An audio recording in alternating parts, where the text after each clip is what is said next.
I think I know everyone here, but just in case, my name is Sophie. I'm Sophie Lambin. I'm the CEO and founder of Kite Insights and the Climate School. I'm so happy to be surrounded by such a special group of people today. Our partners, with particular mention for the New York Times, whose event we are piggybacking this evening. Our clients, existing and future, of course. Our investors, our advisors, our very supportive and patient friends and family, and our extremely talented and passionate colleagues. I am filled with a deep sense of gratitude for the faith that many of you have placed in Kite over the years. It hasn't been easy to get to where we are today, but the struggle is what we like, somehow. And more importantly, we know that it's the right one. And it's a true privilege for me to work with people who feel the same. This evening, you will learn about the Climate School, what it is, what it hopes to be, what it hopes to achieve. You'll listen to industry experts and thought leaders. We'll discuss what it takes for companies to transform from a green economy. And you'll witness a live debate on societal questions, such as, is it too late to educate people en masse? Can transformation happen without education? How can we hope to engage the average person who feels the problem is too big or too complex for them to comprehend? So I won't go into all this right now. Instead, I'd like to tell you a bit about where I stand on all this, what my position is, and why I believe that climate literacy is the next frontier of corporate climate action. Something I have realized over the years is that people who act on climate are never just doing it with their heads. They act with their hearts, with their hands outstretched, ready to connect with the person next to them. The climate challenge requires us to use our heads, hearts, and hands. And that's the fundamental learning model of the Climate School. I believe that once all three parts are engaged in a person or organizations, action becomes inevitable. But even inevitable action needs nurturing and must be channeled towards the issues and areas where it can make an impact. The Climate School is designed to enable this action at scale by democratizing access to climate learning through a blend of tech-enabled and immersive media. The other crucial thing about the Climate School is that it sits at the nexus of human and planetary issues. The leaders we've worked with over the years who are deeply committed to climate solution are almost always seeking to address both. And yet, the various key actors in the space are not always very good at talking to each other and sharing the vital knowledge that could make the difference between a successful and inclusive solution and a bad one that ends up hindering progress more than accelerating it. So while employees absolutely need and want to know the science behind climate change, they also need to understand how it impacts the entire value chain and how it intersects with other human and planetary issues. This human context is ubiquitous in the Climate School. It brings the climate reality to people's doorsteps, makes it relatable, and shows them why they can't not care. When we can picture specific examples of how climate exacerbates other issues like human health, justice, women and girls, and/or access to finance, we just understand how these issues are not just complex obstacles, but also huge opportunities for the deployment of sustainable and profitable solutions. It is with this joint mindset that we can truly understand why radical collaboration with a diverse set of partners is so needed. Why our coalition have to be brave and our leadership bold. Finally, I believe that the climate literacy of our workforce will be the key performance indicators for companies over the next decades. And so the ability to measure it is crucial. That's what we do before we deliver our learning modules. We assess where companies are with their employees' knowledge of climate and sustainability. And we use that data to create a benchmark for progress. We ensure that companies can hold themselves accountable for their own levels of literacy. Because as we know, making climate commitments is one thing, but the ability to meet them is quite another. And measurement has a vital role to play in ensuring that companies get there. I'm often asking thought leaders and experts we work with for their call to action at the end of a session. Now I have one too, which I would like to shout from this rooftop. If you have expertise on any issue related to climate or sustainability, send it our way. We will package it, make it accessible to every employee, and create that sweet inevitability of action.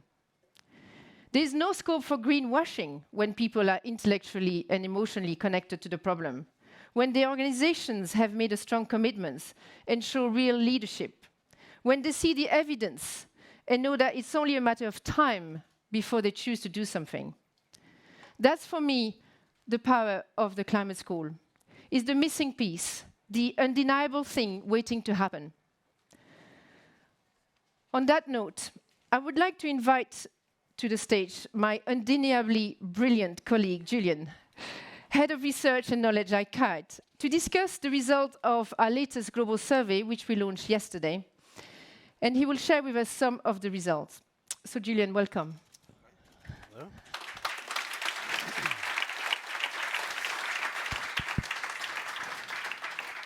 So, Julian, maybe you can start by telling us what are we testing with that global survey?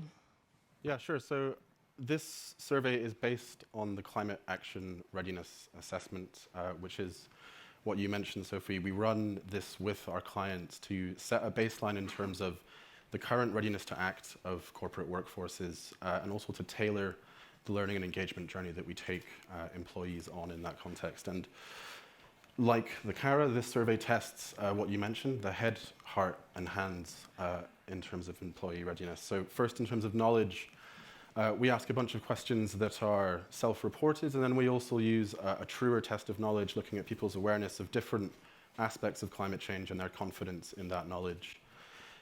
With the heart, we're looking at people's emotional connection to the problem. Are they motivated to take action at work? Are they interested in doing so? And then we look at the hands as well, which is about agency, ability to act at an individual level, but also in terms of the enabling environment that the organization provides.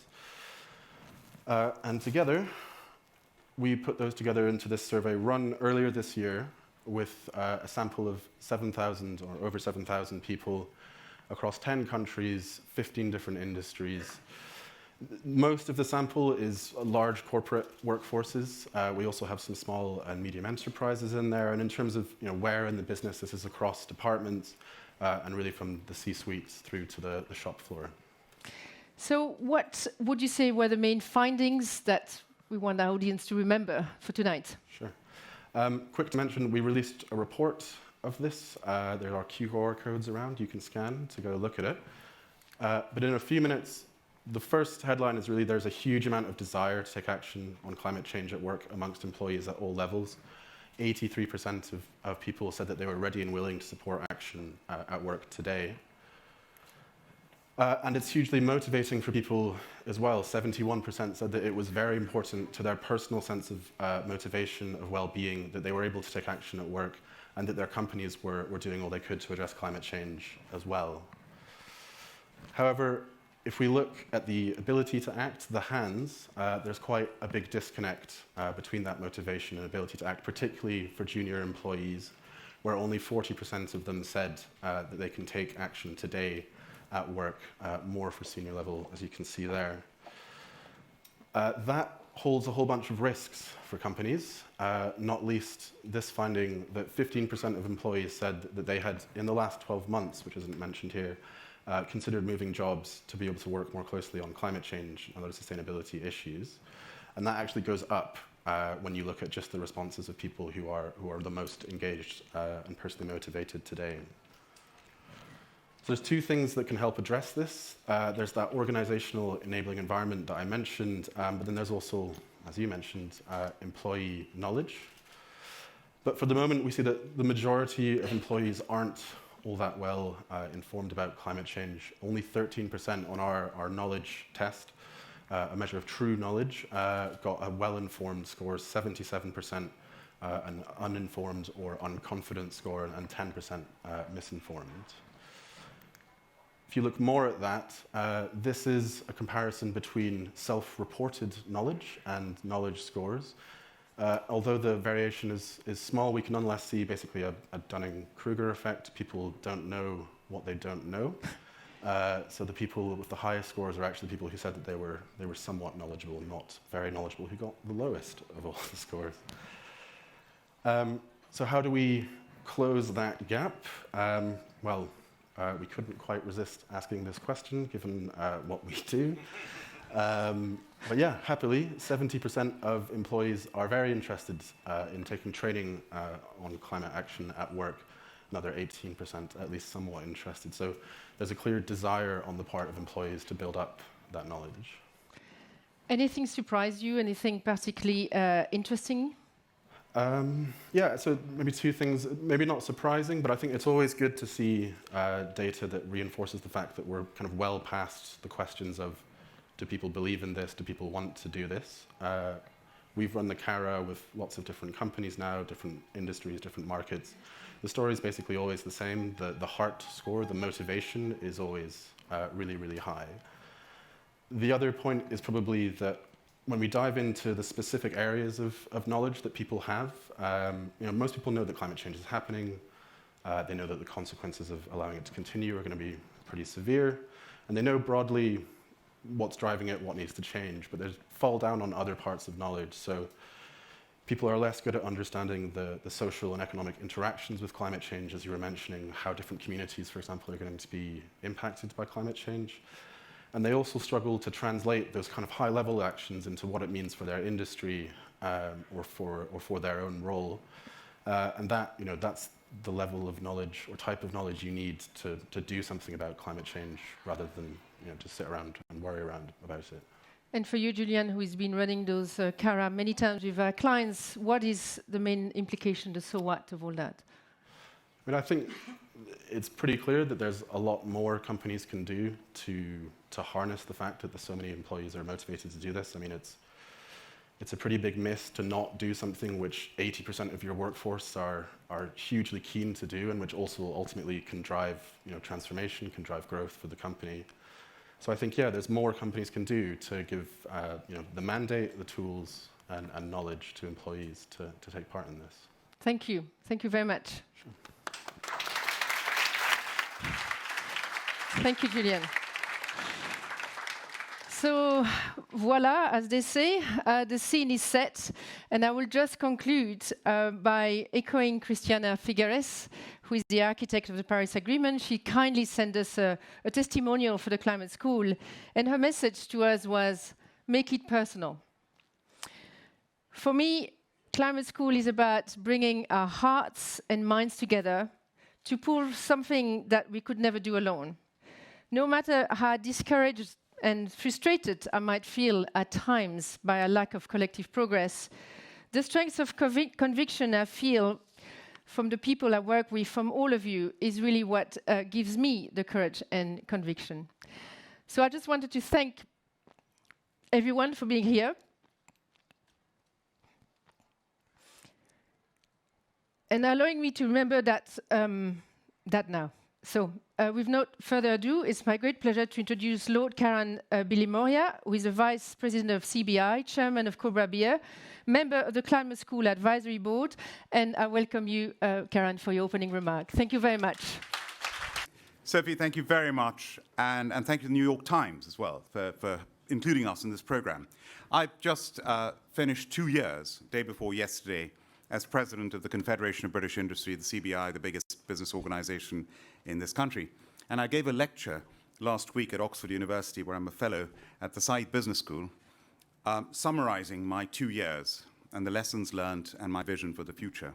And the title of the lecture was Leading in Crises, in the thick of it as president of the CBI.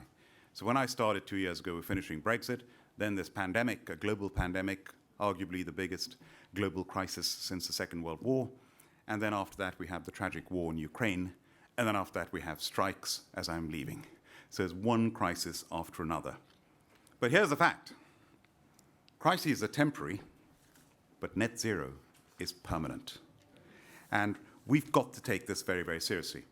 I had the privilege, as president of CBI, to attend COP26. I spent 1.5 out of the 2 weeks in Glasgow. It was fantastic. And one of the highlights of COP26 was our CBI dinner, 750 people with a waiting list of 350 people. And our chief guest was John Kerry. And he said this. He said there is a different and increased sense of urgency than before, and business is clearly present in the room and taking the lead on different initiatives.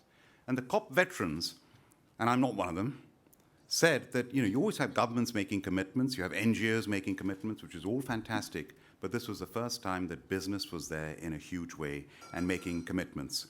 So the pandemic has shown us that we need to make sure that our healthcare and our economic and our financial systems are sustainable enough to withstand external shocks. But it took one virus to shut down the global economy, and we're still reeling from that. Global warming, if it's not managed properly, will have far, far more devastating effects than that.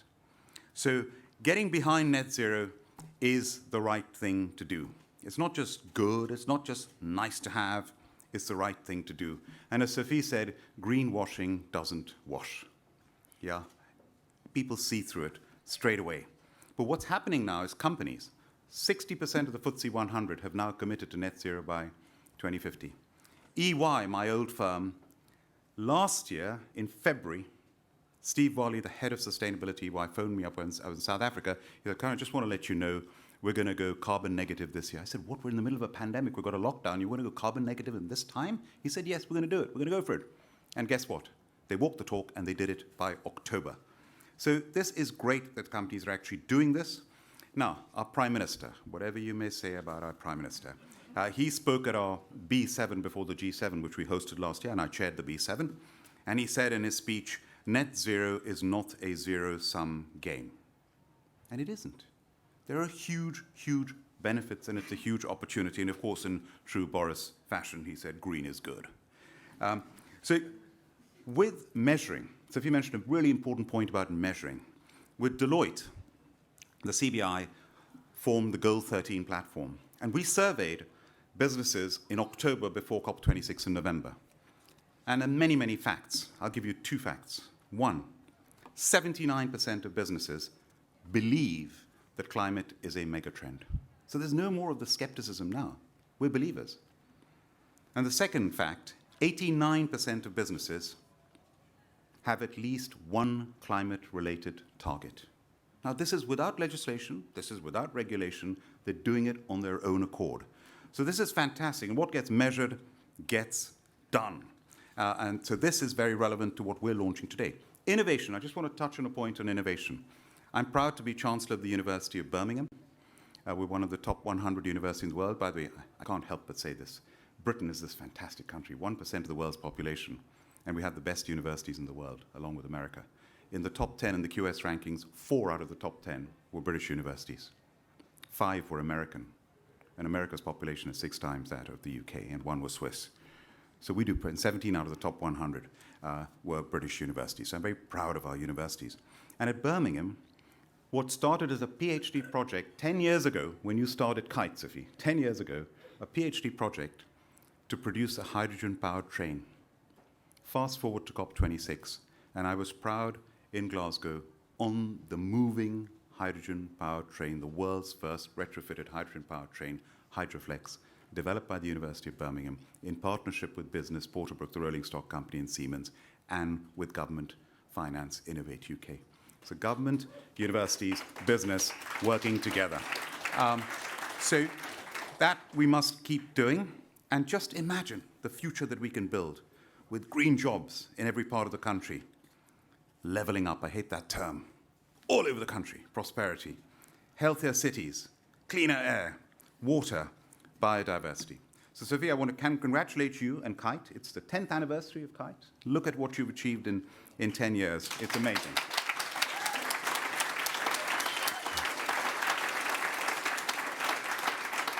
And what better way to celebrate your 10 years than to come out with this fantastic initiative which we're launching today, the Climate School.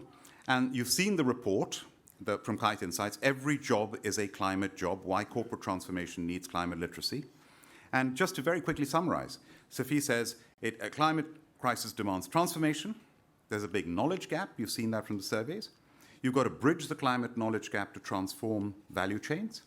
And employee engagement will be one of the main indicators and predictors of business performance and resilience. Now, every one of us who runs businesses knows that employee engagement is key. You've seen from those stats, the employees want to learn about it. We know what I've just told you. The large companies have set these targets, but they haven't created the conditions for action for these to emerge and thrive internally. So the checklist that's there, see the report, it's very impressive, by the way. There's a checklist at the end of it. Is your company climate ready? The basic facts, the confidence to act, the tipping points and risks, the culture, the commitments, upskilling on climate, taking action, channeling conviction. It's all there. This is very clearly laid out.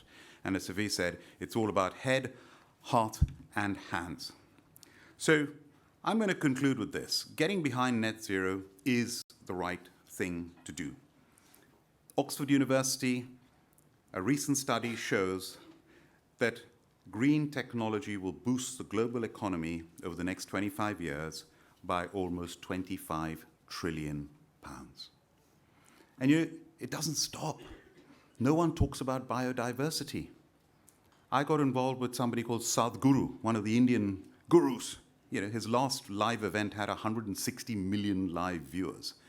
He's just taken a motorbike. He flies a helicopter, rides a motorbike, and he started off in Parliament Square on 21st of March, and he's now in India. In 100 days, he's reached 3.9 billion people. And his message is very simple: save the soil. There should be at least 3 to 6% organic content in soil. Now, who talks about that? Nobody mentioned it at COP26. There is so much more. Nobody talked about a climate school at COP26. So we're ahead of the game here. And I finish with this. How many of you have read Professor Dasgupta's The Economics of Biodiversity? Yeah? Come on, read it. He might, from Cambridge University, I'm lucky to know him, he might win a Nobel Prize for this. He says nature is our most precious asset. He says there are 1 million species, as we speak today, that are a threat of extinction. And Sir David Attenborough, the legend, says it's our moral compass. So, economics is the discipline that shapes decisions of the utmost consequence and so matters to us all. The Dasgupta Review at last puts biodiversity to score. By bringing economics and ecology face to face, we can help to save the natural world, and in doing so, save ourselves. And one of my heroes in the House of Lords, I'm so lucky with the people I've got there with me, is Lord Martin Rees, the former President of the Royal Society, the former Master of Trinity College, Cambridge, the current Astronomer Royal. And he said this recently: our Earth is 45 million centuries old, but this century is the first when one species, ours, can determine the biosphere's fate. And as Sir David Attenborough said, every day we do not act now is a day wasted. So, Sophie, planning, partnership, and passion. And we're all here rooting for you. Thank you very much.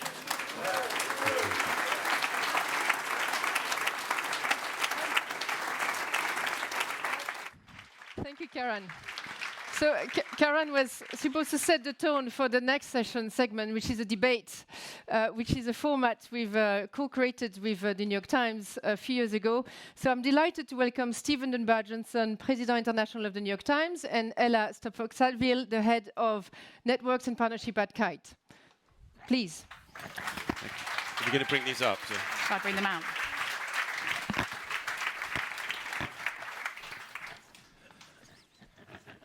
Hello. Welcome. Hello.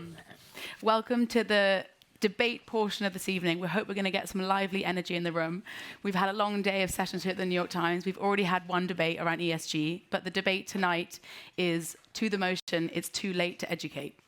So we have a valiant two teams of judges, team of judges and two teams of debaters who are going to be coming up to the stage in a minute. And we're putting them to that question, but you, the audience, decide. Stephen's going to talk through the rules in a minute, but I first want to give a bit of a sense of the types of questions we're going to be going through in the debate tonight. So our debaters will be considering, can we shift our education systems fast enough? Do we need to resort to other means outside of education? What kind of education is needed to accelerate the transformation at the scale and the pace that is needed? The debate format heightens the stakes and the urgency. Whether you're an employee, a student, a leader, learning will be part of your journey. Are we looking to change your views on this topic? Probably not. But what we're looking to do is hope to give you a different perspective on the key arguments around this topic. Before I hand over to Stephen to go through the rules, I'd like to get a sense in the room of where everyone's sitting. So if you could make some noise and clap your hands if you are for the motion, it's too late to educate. Right now. Go. Ooh. That's the debating team. Okay, for everyone else, who is at the moment for the motion, it's too late to educate? Okay. Ooh. This is going to be an interesting debate. Yeah. So who is currently against the motion, so it is not too late to educate?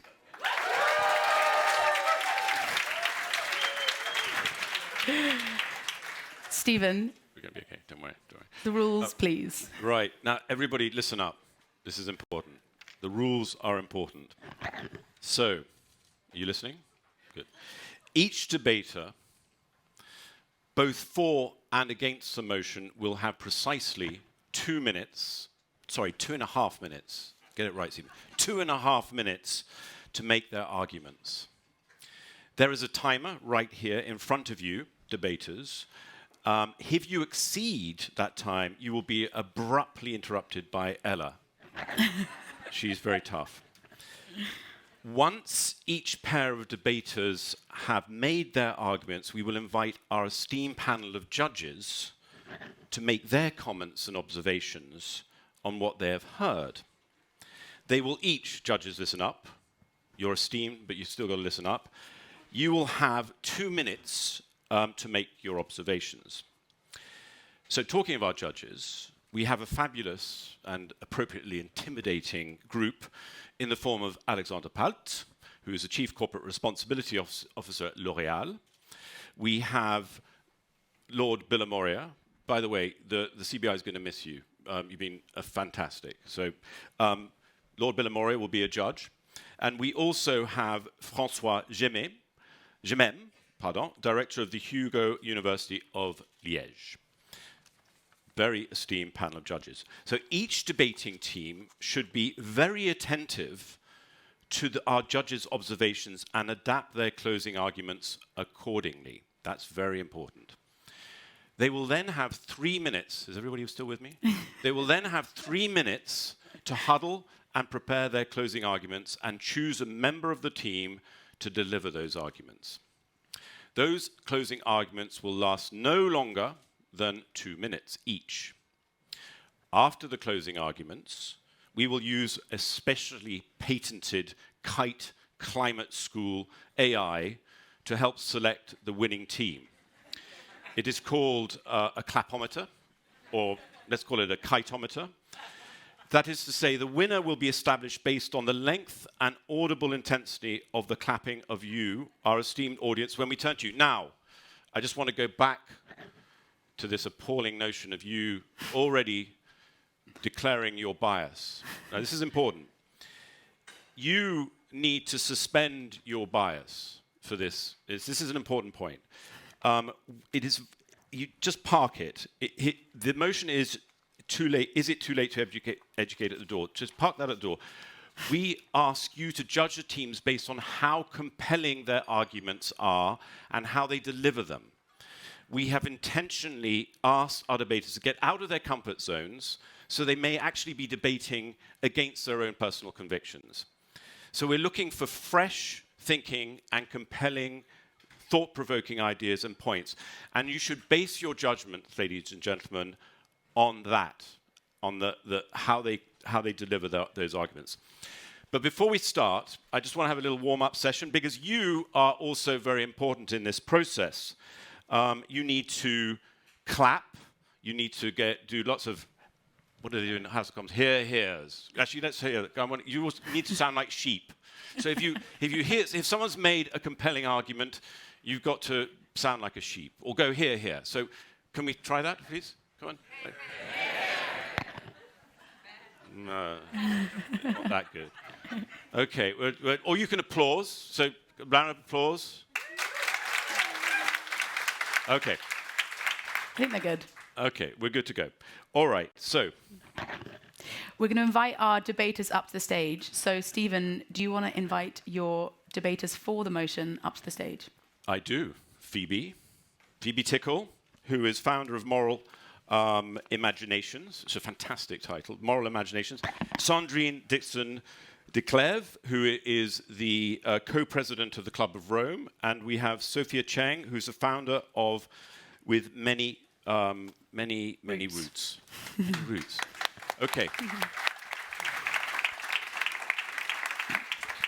And for the against team, we've got Thomas Lingard, Global Sustainability Director of Unilever, Sophia Kianni, Founder and Executive Director of the Climate Cardinals, and Michael Stevenson, Senior Advisor of Education and Skills from the OECD. Please come up to the stage.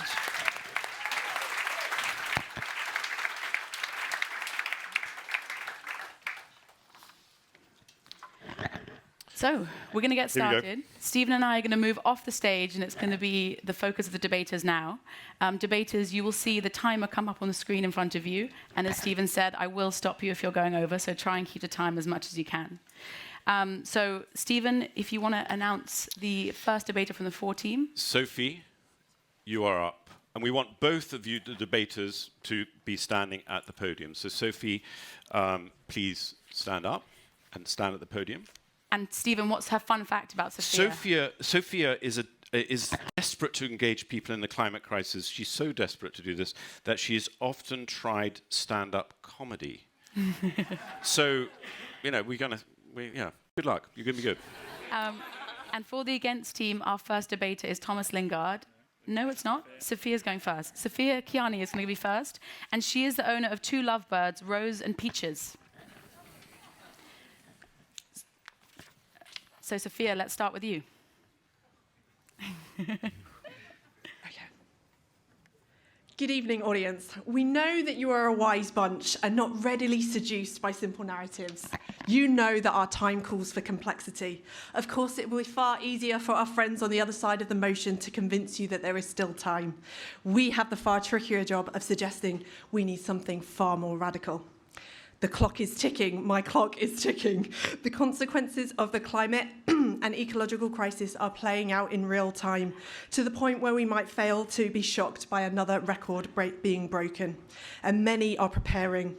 The very wealthy are building their bunkers. Some are stockpiling tin food. We are not being so radical as the near-term extinctionists to say it's time to self-sterilise, but we do need to meaningfully accept the science and the drastic urgency that they are calling for. And drastic times calls for drastic measures. Those of us with power and privilege need to reprioritise and consider our choices along new paradigms. And so I argue we do not have the luxury of relying on traditional mainstream education based on outdated principles built to churn out consumers in a system that is now consuming itself and the planet we depend on. Mainstream education... I haven't got about time. Mainstream education has failed us. With its preoccupation of the most useful, we are losing generations who can speak different languages across cultures, the very tools we need to come to the negotiating table. We are losing our creative thinking with the erosion of arts funding. Just at the moment, we are being called to be our most creative.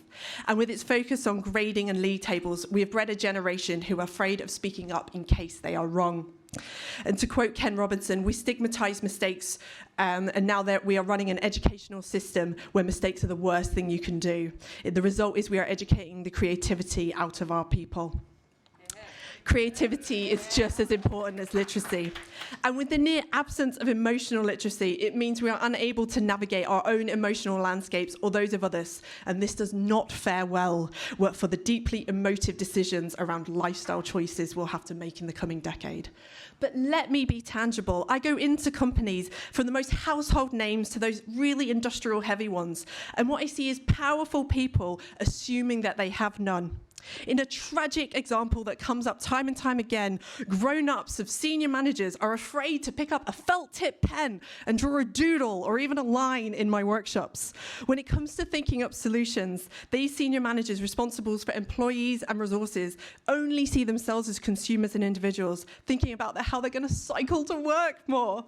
How are we supposed to respond to the paradigm shift our times call for when those in corporations holding much of the power and the ability to shift quickly are so creatively stunted? It looks like I'm running out of time. So, what if it's too late to educate, what can we do? Now is the moment for transformation. En masse, inside the workplaces. Please, can they be fun, hopeful, and community building? And can we equip ourselves with the emotional literacy to stand tall in the face of hard decisions? Well done. Well done, well done. Sophia, could I get you to come and stay standing? Yes, you're still saying. That's all right. No worries. We've now got the second Sophia, which is very confusing, debating against the motion. Sophia, over to you.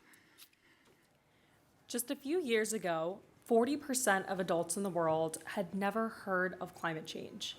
And in my family's home country, Iran, 5% of Iranian students couldn't properly explain the greenhouse gas effect. While we've made great strides since then in increasing international climate literacy, it's imperative to ensure that my generation, which will bear the brunt of the climate crisis, has access to comprehensive climate education that will prepare us to take on green jobs and protect our communities. But right now, this isn't the case, because climate change is currently an optional topic in most public schools in the United States, where I'm from, which is horrifying given we are one of the world's largest polluters. This means many young people lack access to basic information about climate change and its effects on our future. Even among states that do teach about climate change, the curriculum is severely lacking. The National Center for Science Education found that only one state received an A when grading all the states on climate education, while 6 of them received Fs. We're letting young people down. As a 20-year-old, I have to ask, how can we work to solve an issue we don't even understand? How can we believe in a movement we aren't adequately prepared to join? We need to frame this as an opportunity. Climate education can provide us access to the toolkit we need to fix our house, which is currently on fire. Climate education can also play a crucial role in bridging the political divides that are currently impeding climate action. Providing science-based information to the public can help people understand the importance of voting for candidates who are committed to passing progressive climate legislation. Educating people about political engagement and the intersection with climate action is vital for systems change. Climate education has the power to bring people together and ignite mass movements for political action. Without my 6th grade class about climate change, I would have never started Climate Cardinals. And without climate education campaigners at nonprofits like the Sunrise Movement, multiple climate champions might have never been elected. It's not too late to educate. Knowledge is power, and climate education has the power to help all of us, from school teachers to political leaders, be part of the solution. Thank you.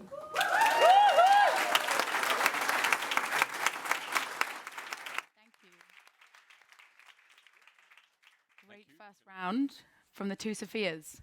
Yes. Who have we got next, Stephen, We've on got for the Phoebe. four side? Phoebe, you're on. You're gonna rock it. Now, Phoebe was swimming in the Welsh Sea this morning, so you're full of cold water endorphins, and you're gonna rock it. Okay. Who's up on your side? Sorry, What Michael. What are you doing? Tactics. Michael is going to be our next debater for the against team, and Michael has found himself in an interesting situation where he's now working with his headmistress from 40 years ago. Wow. In a professional context. Yes. Phoebe. Okay. Phoebe, you're on. Ladies and gentlemen of the audience, judges, panelists, it's my delight to be here. I'm here to argue that the education system is fundamentally unfit for purpose and must radically shift to prepare us all for climate change. Use your moral imagination for a second to imagine the world of the future.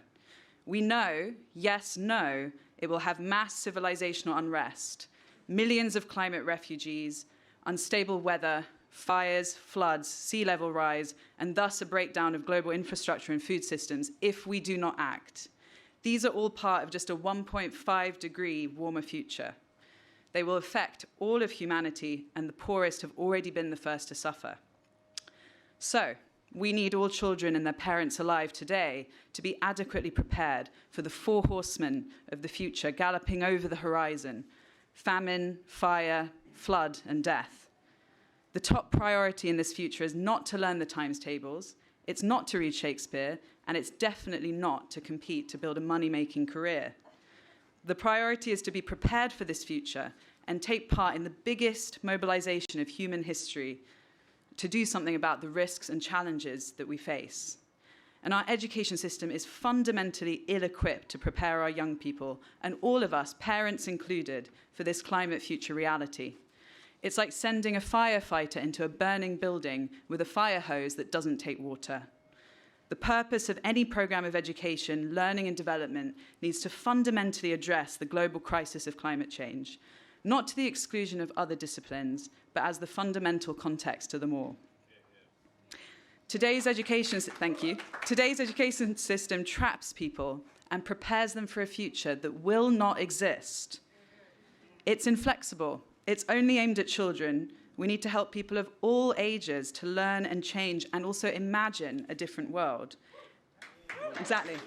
And it takes too long. It takes 13 years to finish school. We don't have 13 years, obviously. Other speakers have spoken about the many drawbacks of the current education system.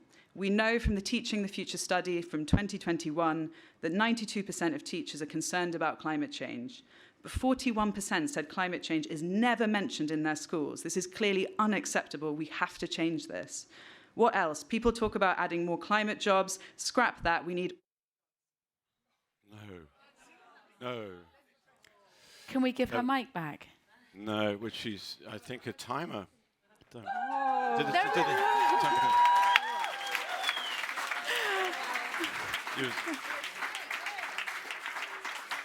Very good, Dave. Very good. What do we think? Do we think we should give Phoebe 10 more seconds? Okay, come on.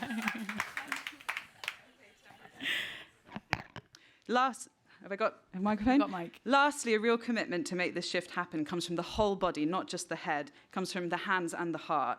We need an education system that includes art, creativity, systems thinking, imagination, relational approaches to engage the heart and gut, alongside the head to give direction and the hands and the feet to take action. Thank you very much. Done. Phoebe, do you mind staying up here? Do you mind staying at the podium? Yes. That's all right. One more time. Michael, against the motion, 2.5 minutes. Go. Well, it's absolutely not too late. But yes, we do need to rethink education globally and fast. The purposes, what we learn, how we learn, and who learns. Sophia, and Phoebe say it's vital that we change and don't think that we can. My message is we must and we are. It's already happening. Since the Industrial Revolution, we've educated people by and large for employment and to grow the economy. But it's got us into trouble. our economies are unsustainable, and 30% of us, yes, are excluded because we struggle with cognitive exams. Education for employment is not what we need. What we need is education for human flourishing. A bit of Aristotle, who told us that the great life is moral, reason-infused, meaningful, and contemplative. And a bit of Kate Rayburn, who told us that it's not just about the ceiling beneath which we must not fall, but the floor, but the ceiling through which we must not crash. It's about allowing every learner to find their purpose in life, to make a better world, and 3 human intelligences that robots won't have: adaptive problem solving, ethical decision making, and aesthetic perception. That is head, hand, heart. That is science, altruism, and seeing the beauty in our world. Not a pipe dream. The OECD are already at it, with 7 great countries around the world thinking this through on a very fast timeline. Unbelievably, the UK has joined in. Nor is this just about kids in school or even the workforce. It's got to be for everyone. Lifelong learning, not just formal learning, but informal too. And I would end by saying this: it's not too late to educate for climate change. We're already doing it. But to do it properly, we have to rebase education on new policy, new purposes, and new practices. That process is beginning among the world's best education systems, so you can reject the "it's too laters" because there's real optimism and momentum in what's starting to go on.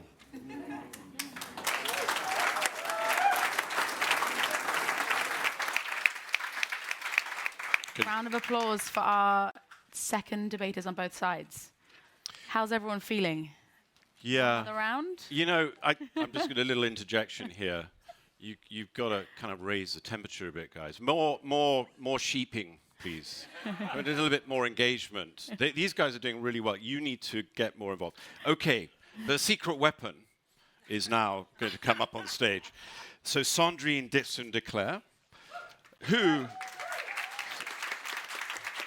Soft fact is, Sandrine has a daughter who's a pop star in Belgium, which is, I didn't know that exists, but that's fantastic. There's a, but very cruel. That's cruel. Listen to my daughter, and you I might will, and I'm sure be she. bluffed. I've already downloaded the track. It's very good. Okay. And for the against team, we have Thomas Lingard. Good luck, my friend. And he's a karaoke fiend. His favourite song is actually one of Sandrine's daughter's songs. That's not true, but anyway. Sandrine, kick us off. Okay, our motion is it's too late to educate. Now let's think about the word educate. In many cases, it makes us cringe. Pontificate, rather than co-create, collaborate, and replicate. It also doesn't talk about the very important point that there are no limits to learning, but learning from whom? Who are we to say we're more educated than others? The point here is the fact that, yes, the current educational system is broken, and the way in which we pontificate is no longer relevant to the 21st century. Linear models rather than circularity. The way in which our neoliberal economists have told us that capitalism and continuous growth and consumption is the way to move forward. There is no room for critical thinking. There is no room for practice. There is no room for using our heads, our hearts, and our souls together. And the youth have the highest dropout rate that we have ever seen in the last 2.5 years. Why? Because the current educational system and the pontification is making them turn towards other ways of learning. Complex thinking, the need to have solutions provided for the urgency of the situation at hand, the fact that science and evidence is no match for political interests. 2.5 years working on the taxonomy, telling the decision makers what is actually green, science, evidence, education. Macron comes in, Germany comes in, we have gas and nuclear in a green taxonomy. We did not educate them to put that in there. Let's be very clear. Emotions over logic. Sense-making over intellect. We need to tap into people's subconsciousness and emotions rather than rely on logic to inspire them for real behavioral change. Individual resistance to change and research shows that is overcome by relationships and sense-making. It is overcome by solidarity and citizen assemblies, not going to school. So simply educating is not going to work.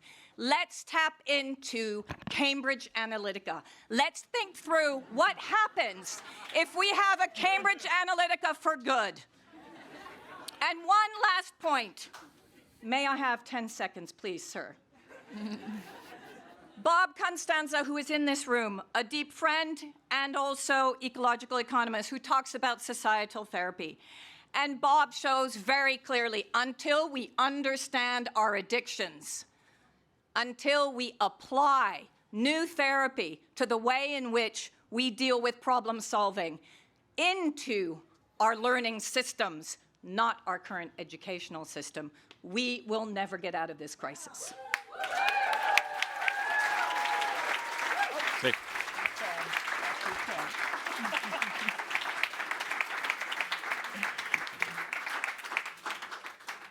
Over to you, Thomas. My lords, ladies and gentlemen, please close your eyes. I want you to imagine that you're in an operating theatre. The smell of the antiseptic slightly burning your nostrils, the bright lights of the operating theatre table. Nurses are swanning around you, an anaesthetist arrives, and the porters wheel in Mrs. Smith from Bermondsey, a 54-year-old woman. A natural hush forms in the theatre. You're handed a scalpel. And then it hits you. Maybe you should have gone to medical school. But no, you'll be fine. You'll be fine. You've been looking on social media. There's a medical emergency. People's lives are at stake. So you bought yourself a white coat on eBay, made yourself a badge, and you turned up at one of London's very understaffed NHS hospitals. But it'll be fine. You're taking action. You know, you did a first aid certificate somewhere in the late 90s. You got a B in biology at GCSE. You remember something about airways, breathing and circulation. Mrs. Smith is in for a hip replacement operation. She's your 4th patient today, and the rest are now in intensive care, or one's in the morgue. But it's okay, you're taking action. Of course, this is patently ridiculous.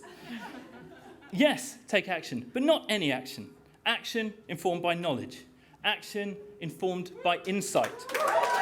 Action informed by education. Ladies and gentlemen, it is never too late to educate people about climate change.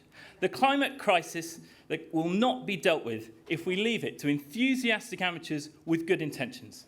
Education at every level is required for the challenge ahead. We need engineers to learn to design new types of engines. We need farmers to develop a new kind of agriculture that regenerates our soils. We need urban planners to design cities that we can move around safely on our feet or on bicycles. And we need politicians to learn a new type of politics, one where we collaborate to deliver the action we need, not compete. And for the general public, it's the same too. If you ask consumers, if you ask citizens, are they worried about climate change? They say yes. If you ask them, what should we do about it? They say, recycle more plastic bottles. Ladies and gentlemen, without education, we will do the wrong things and go in the wrong direction, but enthusiastically and hopefully. Thank you very much.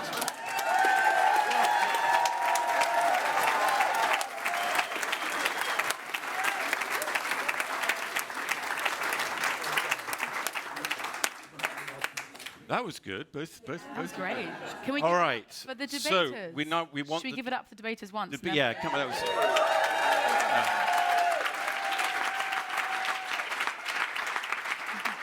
was. Although they're going to come back. They got to come back. So what we're going to ask you now, you need to leave the stage. No, Calm down. leave them on. No, leave they them stay on. the stage. Leave them on. Oh. Okay. Oh. Sorry. Okay, I've got it wrong. So what we're going to do on the now stage. is we're going to hear from our panel of judges that Stephen's going to introduce in a second. Yeah. And once the judges have given their remarks, not declaring a winner, the debaters are going to have some time to confer with each other, and then they'll come back. But Stephen, and over boss, to you to are the judges coming up one at a time? The judges are going to come and stand all together up here together. Okay. And then come up to the So, podium. esteemed one at a time. judges, and I remind our judges, Lord Bilimoria, please step up, sir. Madame Alexandra Palt, Madame, and François Gemmet.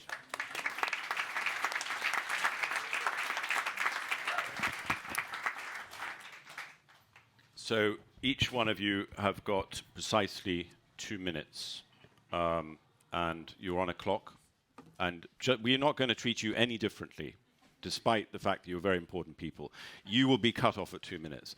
So we're going to start, Lord Bilimoria, I think we're going to ask you to kick off. You want me to go first? Yeah, I do.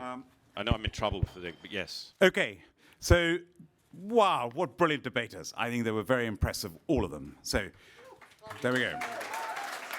So, if I just run through for the 4, it's too late. Sandrine, you were number 3. Really, really good. I thought excellent. Education, great, fantastic. If we go for Phoebe, really impressive. Excellent. Phil, I'm just trying to find a quote from you. It takes too long, 13 years, too long at school. And then, who's the one I've missed? Who have I missed? Sophia. What can I say? What can I say? You were brilliant as well. So all of you, all 3 of them were fantastic. Now, I'm not, your arguments, although at the beginning, what you all said, they were very, very compelling. Very, very compelling. And I think arguments put forward very, very well. Over here, Sophia, very confusing. The American perspective, your generation, and you spoke very, very passionately about your generation. Michael, you were saying about it it is not too late. And Thomas, my God, that was fantastic. That was really, really great in the way that you made us close our eyes, took us to another place, used humor, talked about collaboration. And really, what this is all about, this is my last comment, is who do you trust on these sides? Yeah? And Frances Fry, this Harvard Business School professor, gave a lecture just now during the pandemic about trust. And I summarized a 1-hour lecture in 1 minute. And she said, trust is a triangle. To get trust from people, you've got to be authentic. So, authentic. You've got to have the logic and the professional capability to do what you say and you're promising to do. Think about that. And finally, you've got to have the empathy. Are you in it for yourself? Are you in it for them? And I think all 6 of them I would trust. And they were all passionate about what they were saying, compelling in every way. So it's up to you. Thank you. Alexandra. So, thank you very much. Yes, indeed, great arguments. Though I have to say personally, I'm neither convinced by one of the 2 teams. So I have some additional questions because I think I'm missing some elements, and I would challenge some of the things you said. So first of all, I had the impression that you didn't say it's too late to educate, but you said the education system has to change. So that is kind of a different issue then. So is it just this education system that is not working in educating the people rightly? Or is it too late to educate and we need something else? Then what would that look like? Because I had some ideas at the end. But then we talk about behavior change. So you talk about informed decision making, you talk about knowledge. We know that knowledge is not sufficient to lead to behavior change. So that is just a detail, because otherwise people would already act. There is another question that is related to that we see, even if young people are aware and educated about the challenges they face, well, actually very often they become social entrepreneurs, or they create organizations instead of going to politics and try to change things. And then we have still the same politicians who do not take the right decisions. So we see that education doesn't lead people forcibly to take responsibility. So how how do we educate people to take responsibility? And I think that is probably more important than knowledge. So how do we educate people to take responsibility and to lead? And actually, I'll stop and give my 20 seconds that are left to somebody else, because I said I asked the questions. Thank you.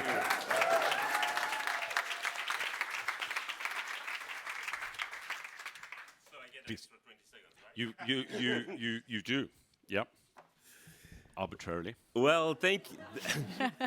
Thank you very much. I think we've heard a lot of really compelling arguments that certainly made me rethink some of my perspectives. In daytime, it is actually my job to educate about climate change, as I teach on climate change in different universities in Belgium and in France. Not as good as British universities, though, but we're doing what we can. And I'm always impressed by how good my students are, by how educated on climate change they are. And I can say that the knowledge of climate change is getting better year after year. 10 days ago in France, new MPs were elected. About 600 new MPs were elected. And with some colleagues from the IPCC, we decided to give them some basic one-to-one training on climate change. So we stood outside of the parliament and we offered them some basic training. About 150 came. Many of them were extremely friendly and polite, but also rather clueless about climate change. And very often I hear people saying, well, you know, the new generation will be so much better. The new generation will fix things. The new generation knows so much more about climate change than the older generations do. Sure, but the problem is the new generation will be in power in about 20 years, and I wish I could have swapped the MPs with my students. And that is a real problem. So here is the question I wanted to address to both teams, and I think that both teams recognize the importance of education, but the key question is to educate whom? And that's the question I want to ask you both. So get a Cobra beer and think about that. Thank you very much. You've got 3 minutes. So a few things to absorb. You now have, I think I'm right, boss, in 3 minutes. 3 minutes. They got 3 minutes to huddle and confer.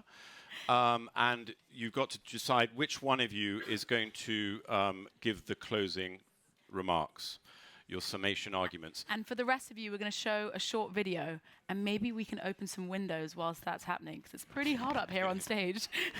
Okay, Yep. Stay up here and confer on stage. They're going to huddle here. There. You can huddle wherever you want. Do you want to huddle there? So you get to choose. You should be playing a video. The green transformation is happening, and business has a vital role to play. Many recognize the imperative to take action, to address climate change and deliver a decarbonized future. We must recognize that the transformation required to avoid dangerous climate change is not linear. It's an exponential, transformative journey. Businesses need to place climate and sustainability at the heart of their business models. But despite their climate commitments and sustainability goals, most companies are not yet able to transform at pace and scale. Why? Because their people aren't ready. A global study reveals that more than 80% of employees are eager to act on climate at work, but less than half feel able to do it. They have the heart, but they lack the knowledge and the mandate to get started. This gap is a huge missed opportunity, and the missing piece is climate literacy. Since every job is increasingly a climate job, employees must be given the scientific facts, the human context, and the tools to get going. That's why we created the Climate School.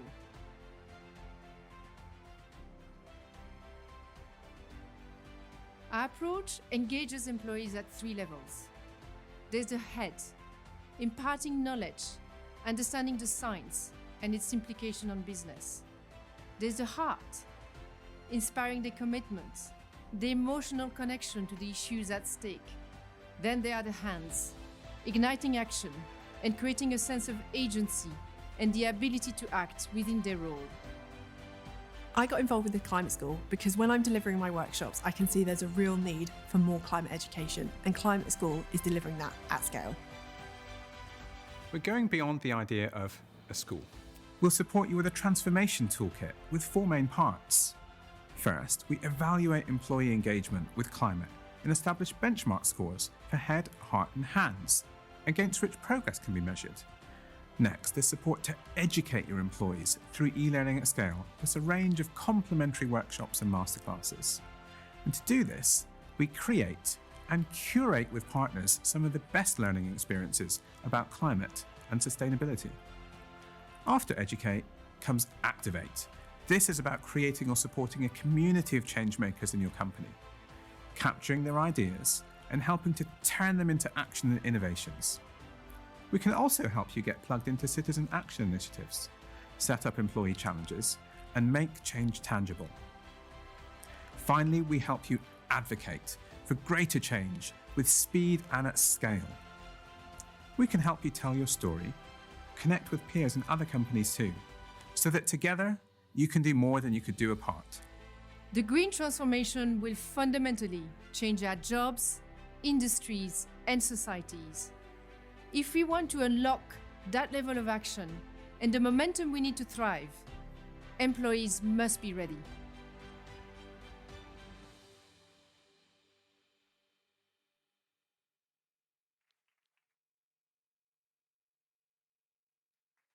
Okay, moment of truth. Coming back to our final Moment portion of the debate. Which one of you is going to? We're coming back to the The secret final, weapon is up. Okay, Sandrine. final portion of the debate. Welcome the debaters back on. If everyone can take their seats. Good. Shh, shh, shh. Hey, this is the moment. So everybody, put a sock in it and pay attention. Okay. Have you decided? You've Who's got. going to come you've forward on got your it. side? You've been forfeit nominated. unless you decide very, very quickly. We've decided on this side. So we've got Thomas Lingard for the against side. Who's coming for the for side? The secret weapon. It's you, yeah? Yeah. On y va? You're together again. Practically. So Sandrine. Sandrine's going to go first. Am I? Okay. Yep. You've got 2 minutes on the clock. We're just going to shift that clock to 2 minutes. And we're going to hear the final rebuttal from each side before the audience votes. That's a very good point. There's a very good point here. That we did ask for the motion team to go first Yes. before, so maybe we should ask them to go second this time. I think that that's is probably fair. fair. Thomas, how do you It's a feel very- about that? Well, I haven't Yeah. got my third point yet, so it seems a little unfair. But So, well, you've had 3 minutes to huddle. yeah, that's Okay. fine. The Okay. against team is going to start. Thomas Lingard, the final battle against the motion. So, thank you. I'm really looking forward to that beer. Well, look, the other team, we're really grateful to them because we think they've just done our job for us. You know, we've been trying to have a debate on whether it's too late to educate, and all they've been talking about is whether we're doing the right kind of education. You know, there's no disagreement that education needs to be more emotionally engaging, more creative, more solutions-focused, and less scientific and dry and all about parts per million and things like that. There's no debate about that. So we're all agreeing that we should be doing education and it's not too late. So that's the first point. And then the second point, who should we be educating? You know, great question, who should be? And the answer, of course, is everyone. But this isn't just about technical education, right? This is about political education. And I think when we've had the behaviour change conversation that any of us that have worked in consumer industries have had, you know, we've been focused on trying to get consumers to think about sustainability in the shopping aisles, in their kitchens, in their bathrooms, which honestly is not the most important place to be thinking. It's the most important place is to be thinking at the ballot box, because so much of the change we need to bring about has to be systemic change, has to be political change. And if people are buying organic carrots and voting for the wrong parties at the ballot box, we will not get the change we need. And so we need to educate everyone, but particularly in their capacity as political actors in whatever sense they can be. So, ladies and gentlemen, of course, it would have been good to start climate education in this new, better way 50 years ago. That would have been the best time. But the second best time is now. It is never too late to educate on climate change. Thank you.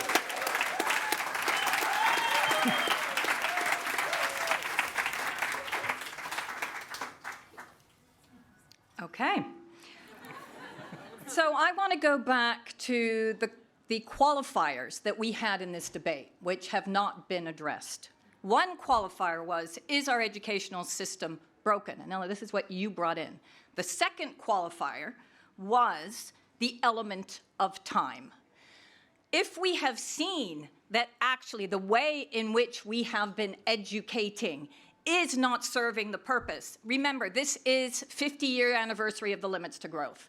Sorry, guys, we are hitting a wall. The limits to growth very clearly told us what was necessary. But the question from the judges was, then what do we do? Taking that element of time and understanding that the educational system is broken. Stop talking about educating and start talking about learning. Learning is different. Education means we know what you need to learn. Learning means together we will learn how to move forward. The sense-making of how climate change impacts our lives in the Midwest, a farmer's life, a housewife's life, not you're in my life, someone else's life that we have not gotten to. That was Cambridge Analytica. And now it's Cambridge Analytica on steroids for good. It means mass capacity building by tapping into the subconsciousness of people across the globe, making them understand, not educating them, making them understand why this is important for them. Why when they walk miles and miles to try to go and get water, or the fact that all of a sudden their village burns down, it is linked to climate change, not to something else. Those are the people that we need to get into. So, is it too late to educate? If we're talking about time, and if we're talking about the current education system, yes. Let's get back to what it means to learn and to do it wisely.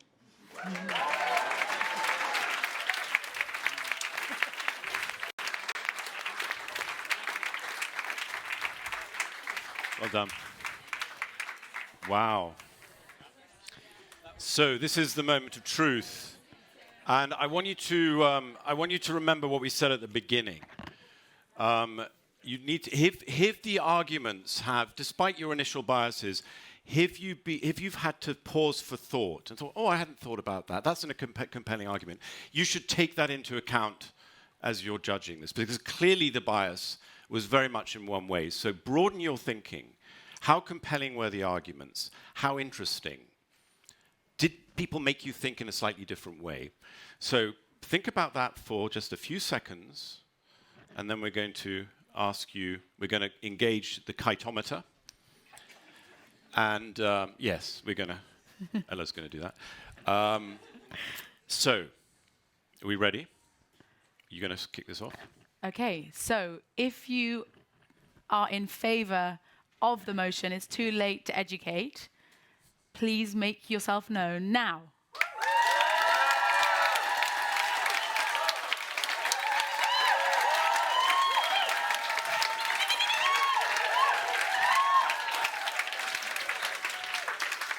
I mean, that's a huge difference from the beginning, so that in itself is an achievement. And now let's go to the second side. If you're against the motion, i.e. it is not too late to educate, give it up now.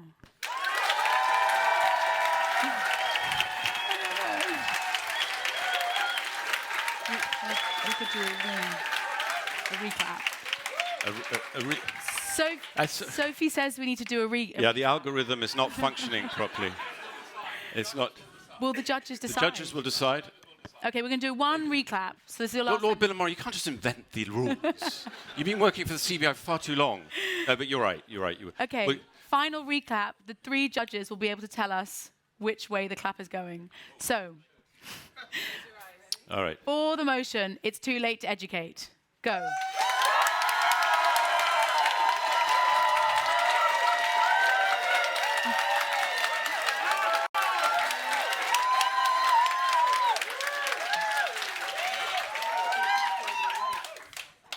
against the motion, it's not too late to educate. Go.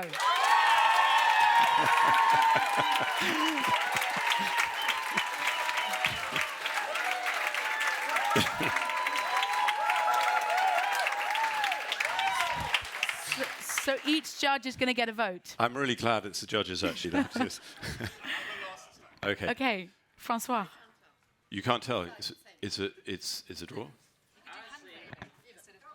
Slightly leaning for this team. Ah. Okay, we have one for the against, one for the for, sorry. Yeah. Alexandra? It's on the bench.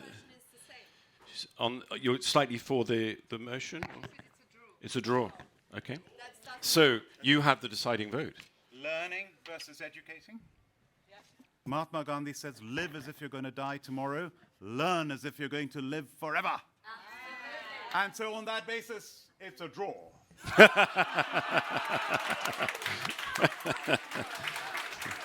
Thank you. I think that was fantastic. It's clearly too late to educate in the same way that we have been, I think, is the conclusion. And the other conclusion, it seems to be, is that we really need to educate our political class.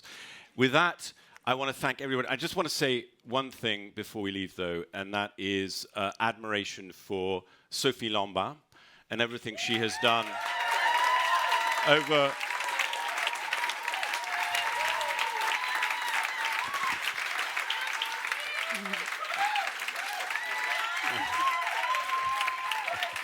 The winner.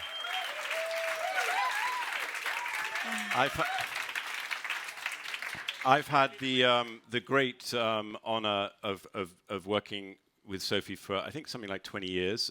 She has become an incredibly trusted partner of the New York Times, working very closely with our newsroom. And that's not easy as an outside organization.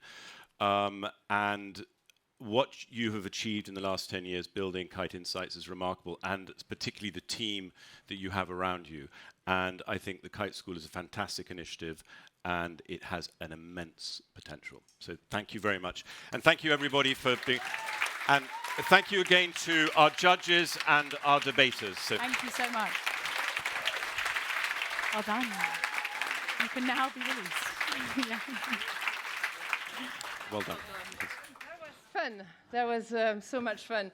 And I think it's such a great illustration of what the climate school want to bring to companies as well, is that sort of experience, to experience the diverse point of view and to be able to continue to drive change in the organization with that deeper understanding of where you stand. So thank you for the debaters for, it takes quite a lot of courage to stand here and debate like they've done. So I would like to give it once more to them. So, for what is now going to be a slight change of rhythm and a slightly difficult act to follow, I would like to welcome Shubho Saha. Shubho is a Kite Chief Product and Growth Officer, and through him you will get the chance to understand a bit more what is behind the Climate School. So please join me in welcoming Shubho Saha.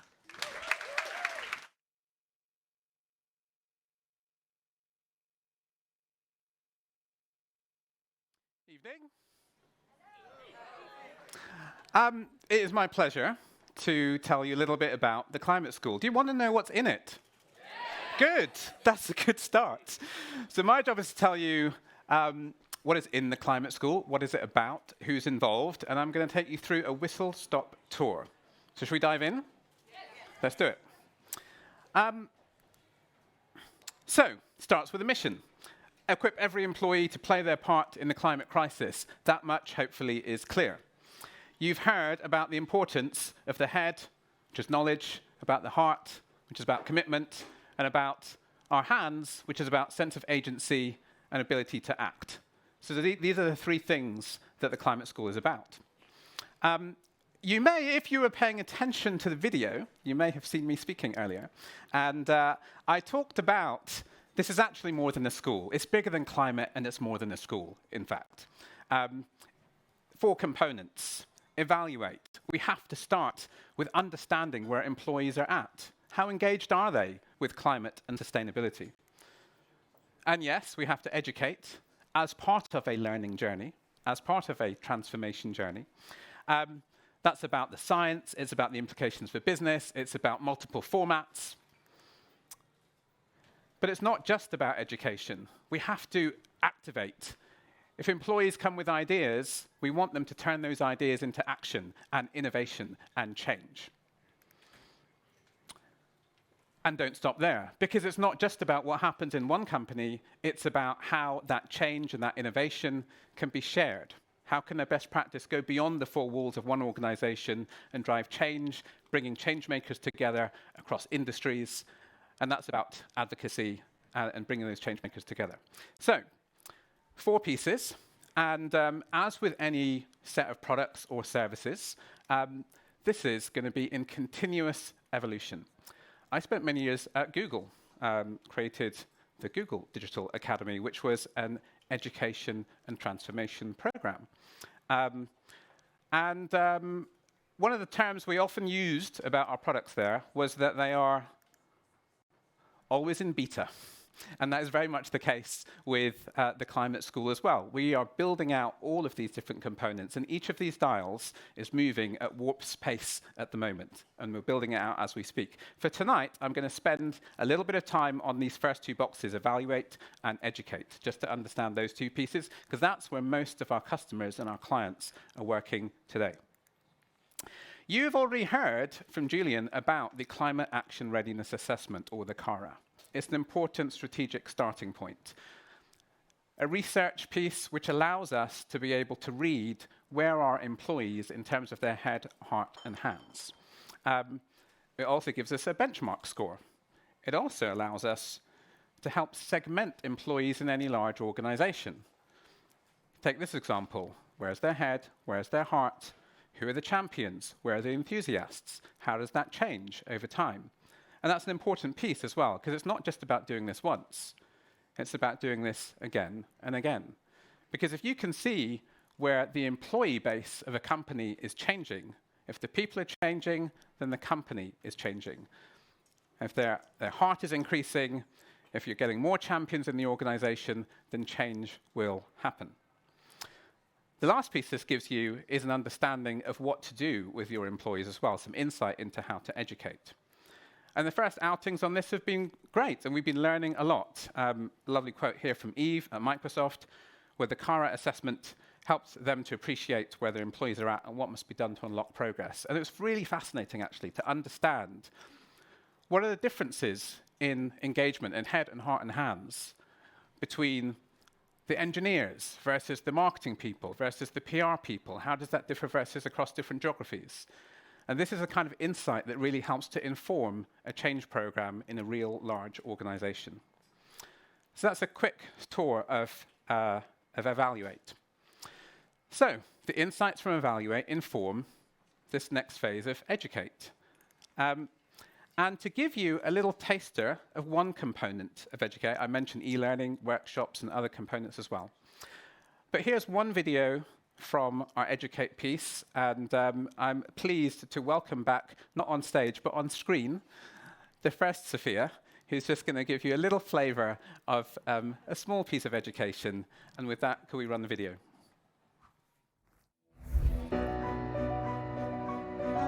The planetary emergency is the greatest challenge of our time. And in this module, we'll also explore why it's an incredible opportunity.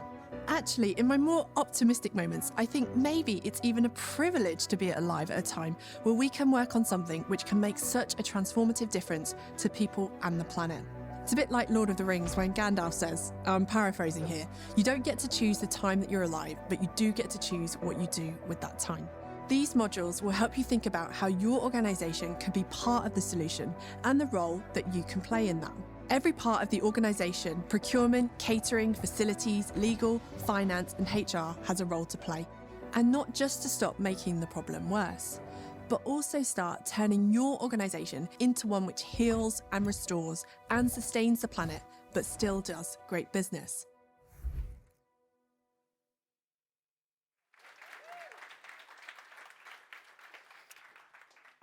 Hopefully that gives you a little bit of a flavour about accessible, easy, and digestible education that can work for almost any employee in any organization. Not necessarily like the sustainability experts we may have in the room today, but the average employee.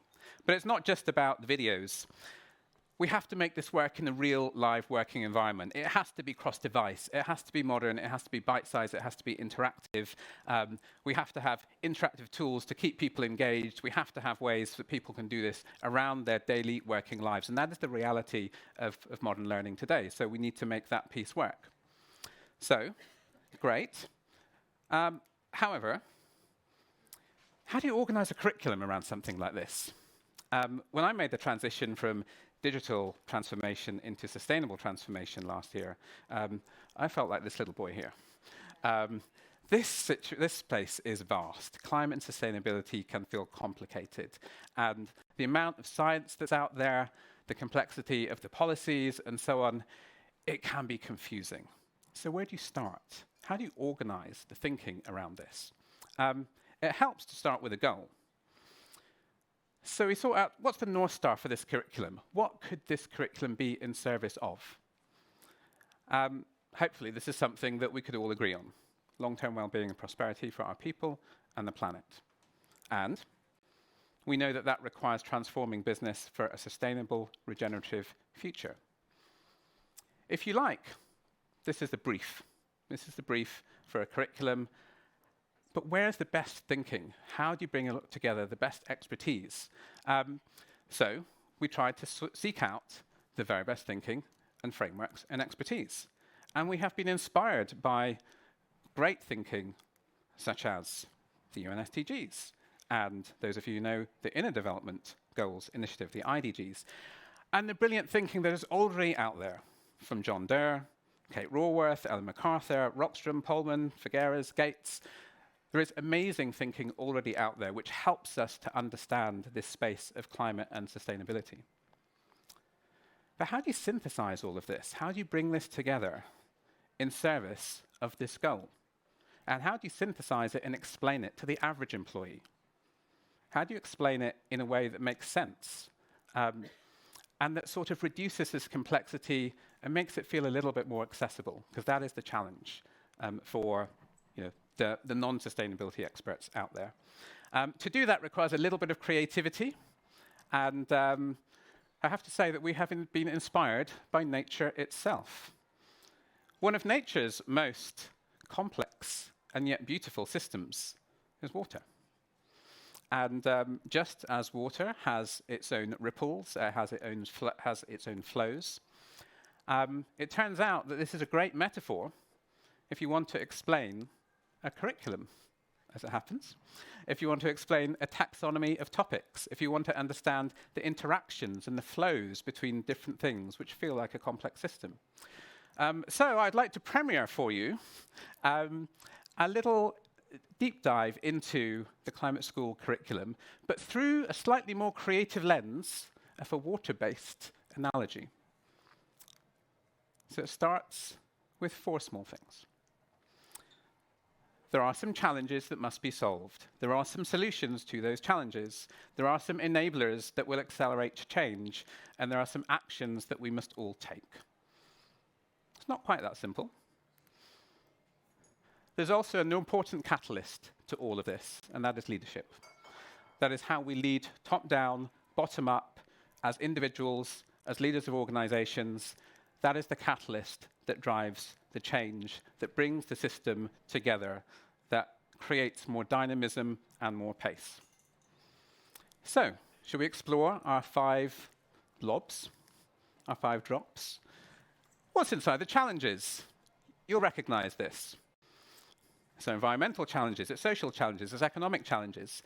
These are all intersecting and they all overlap. Let's dive into the environmental challenges.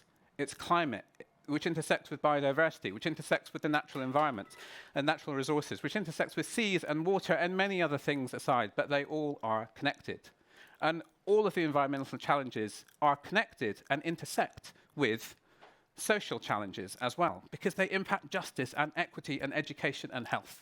And that intersects as well with economic challenges like energy and income and work.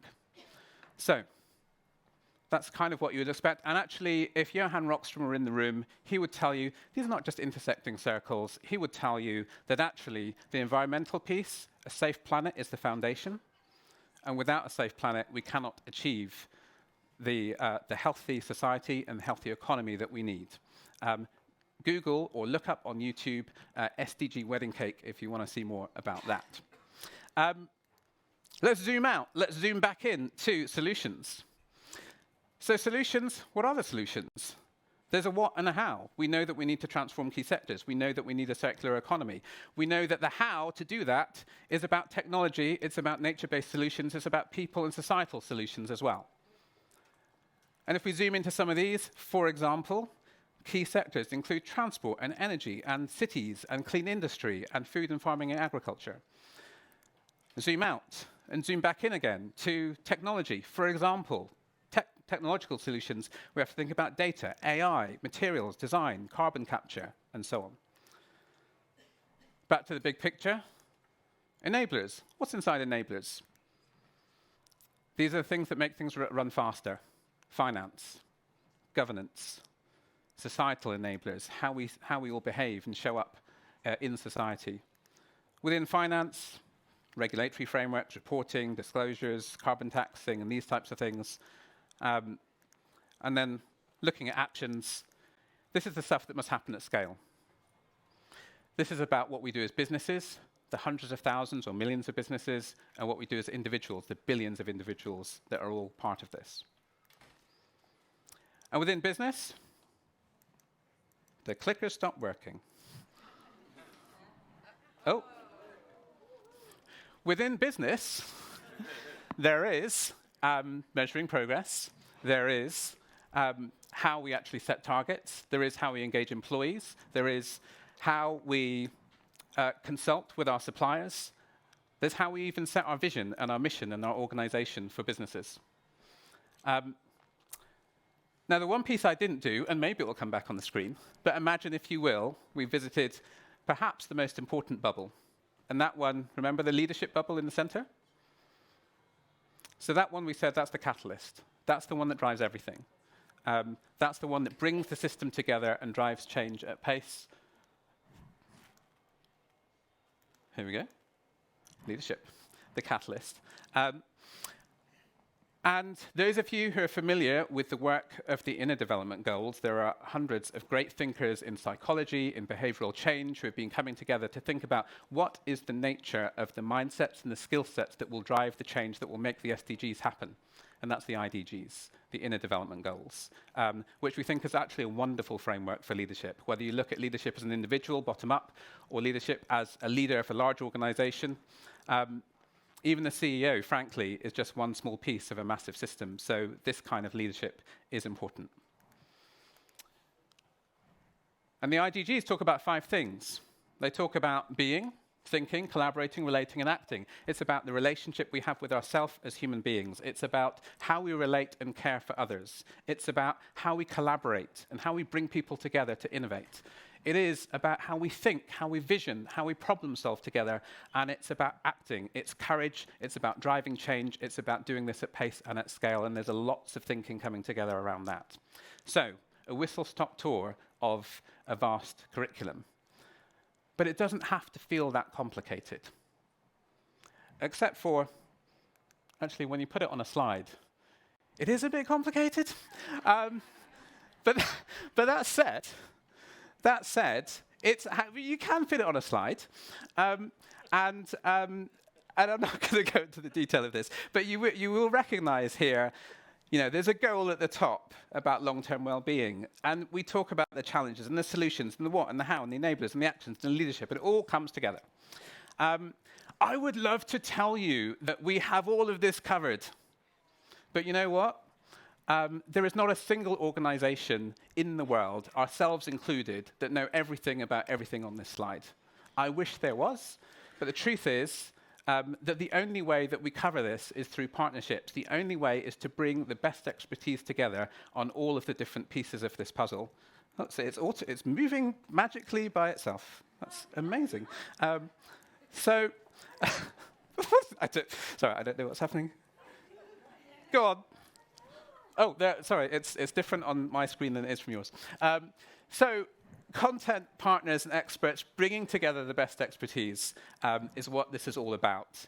We can't do this alone. We have to bring together the best expert networks. We're delighted to work with some of the organizations that you're seeing on the screen here to bring together the best ideas, the debate, the accessible lessons, the science, the stories, the market forces, the mindsets, the skill sets. These are all of the things that we need to bring to bear. And it has to be a partnership and collaborative effort. And that's just the e-learning and the content and the videos, because there's more than that.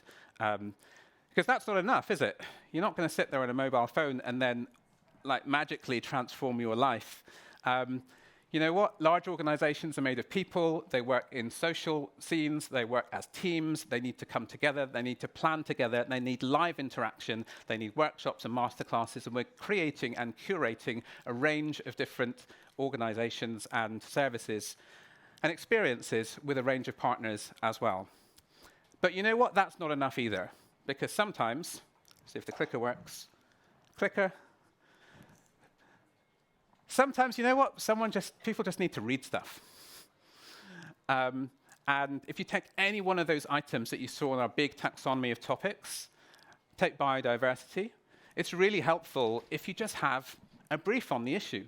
It's really helpful if you can just read something to go, all right, tell me, what are the challenges? What are the solutions? What are the enablers? And what are the actions that we can take? And be able to summarize that, it can be very, very helpful. And it drives the rest of the education as well. So whether it is the e-learning and the interactivity, whether it is the workshops and the social learning and the planning together that can happen, or whether it's just the briefing that gives you what you need, it's all about having the right toolkit that comes together. Get the right toolkit, and we can really help people and organizations change. Clicker, please. Click. One more. Excellent. Great start to some of this learning journey with some of our clients, and a lovely quote here from Charisse at PwC. Where the e-learning has already provided a great foundation, and we're starting to explore with Pricewaterhouse, a range of these different formats that we've just described. So we're excited to do that. My time is up. 26 seconds to go, which gives me just enough time. Click, please. If you want to know more, sign up for a demo. You can take out your phones right now if you like. I'd encourage you to do so. Hopefully your scanners, you can scan the QR code. Leave your details, and we'll be in touch and make sure that you can access a demo of the platform. I think the QR code will be elsewhere in the space if you need it. But for now, I hope that gives you a reasonable flavor and a whistle-stop tour of what we're trying to do here. Very excited to bring this to the world. Very excited to be able to collaborate and work with many of you to make it happen. And together, I hope we can change the world. Thank you. Superb. Well, that was a tour de force, Chevaux. Well done. So, stay tuned. We have the culmination of this session with a panel. Hopefully, we're able to rearrange quickly the scene, the stage. Yes, let's go. Let's go. So I have some now. The final question: how do we do it? So let's ask from industry leaders that are doing it in the context of their work in the companies to join me on stage, and let's discuss how do we actually move from education to or learning, to borrow Sandrine's reframing, from learning to transformation. So I'm delighted to welcome my panelists, Farhana Yamin, Alexandra Palt, John Koo, and Melanie. Please join me here. Here we go. Energized? Good. I hope you feel too. There will be drinks afterwards. We're all going on the 5th floor, and there will be canopies and drinks, so hang in there. So maybe Alexandra. So Alexandra is the Chief Corporate Social Responsibility of L'Oréal. She's also the CEO of the L'Oréal Foundation. And I think L'Oréal, and Alexandra, I should say as well, is a member of the advisory board of the Climate School and has been a long-standing supporter, for which I'm very grateful. She's also been a precursor of really pushing education in companies. So I'd love to hear from you your reflection from what you heard. How do we go from education, learning to actual transformation in companies? Yeah, so is it working? Yeah. Yeah, okay, so good evening again. I think what is really important is, and what we have to take into account is that there is a part which is about knowledge and learning. And I always say, when people ask me, how did we succeed? Actually, I always say what was helping was that I was not an expert on climate change or on sustainability. I'm coming from human rights.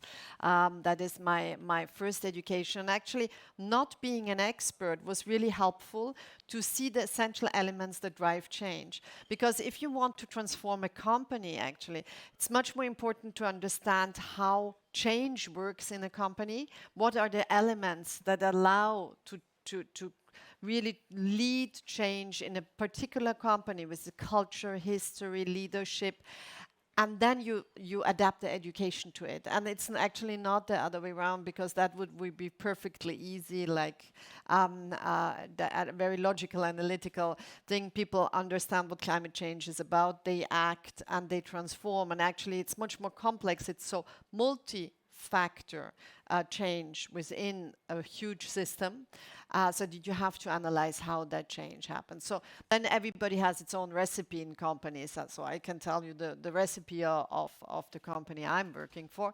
But I think the most important element as a sustainability leader is that you have to be a change management expert, more than a technical expert, but ideally you combine both of them.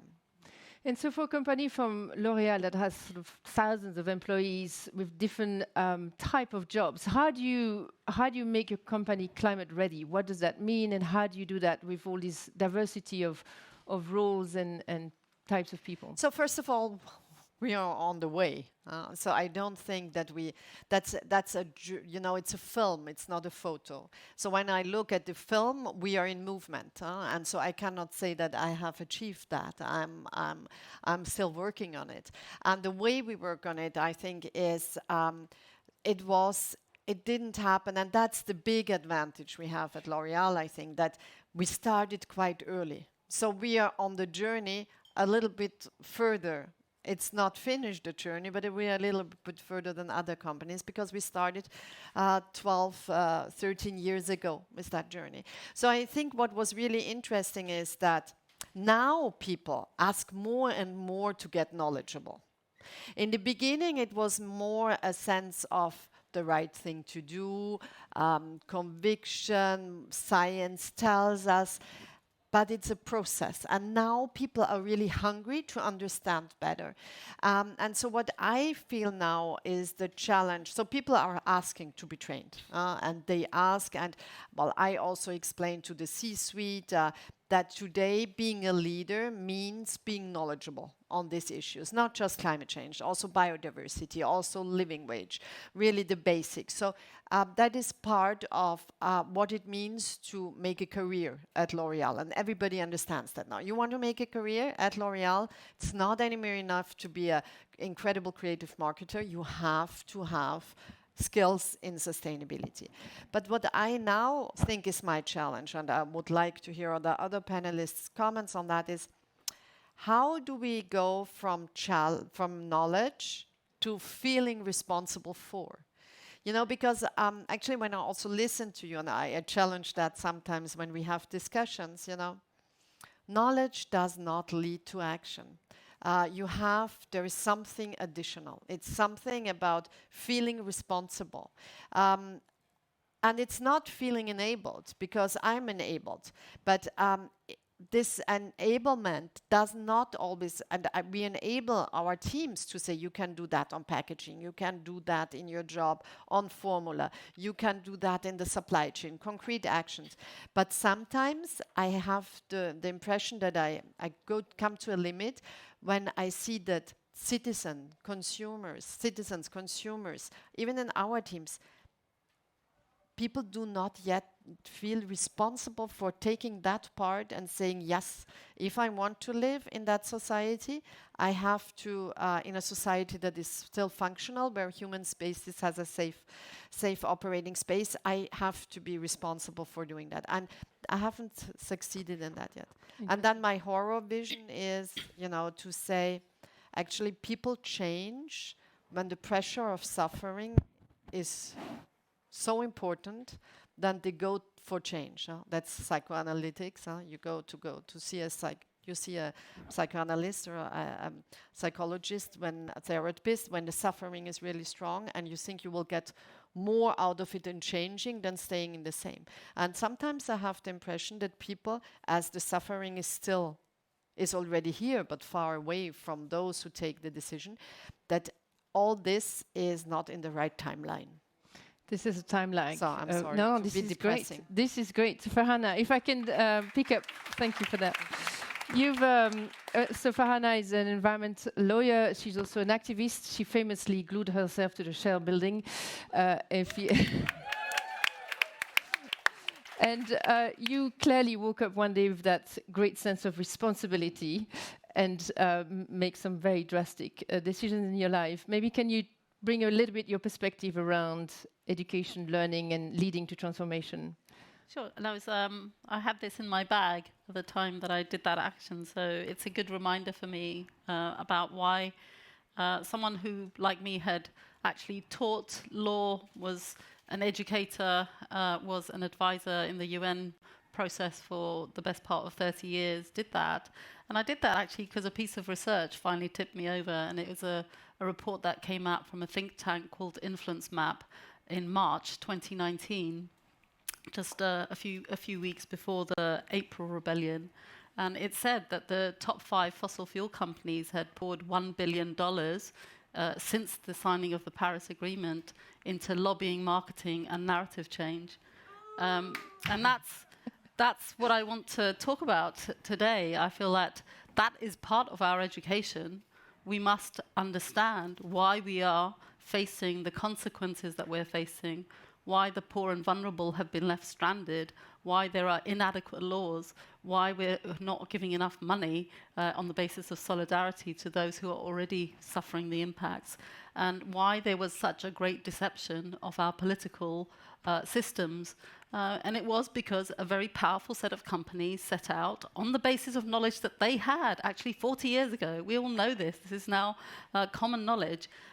They knew that greenhouse gases from coal, oil, gas were toxic.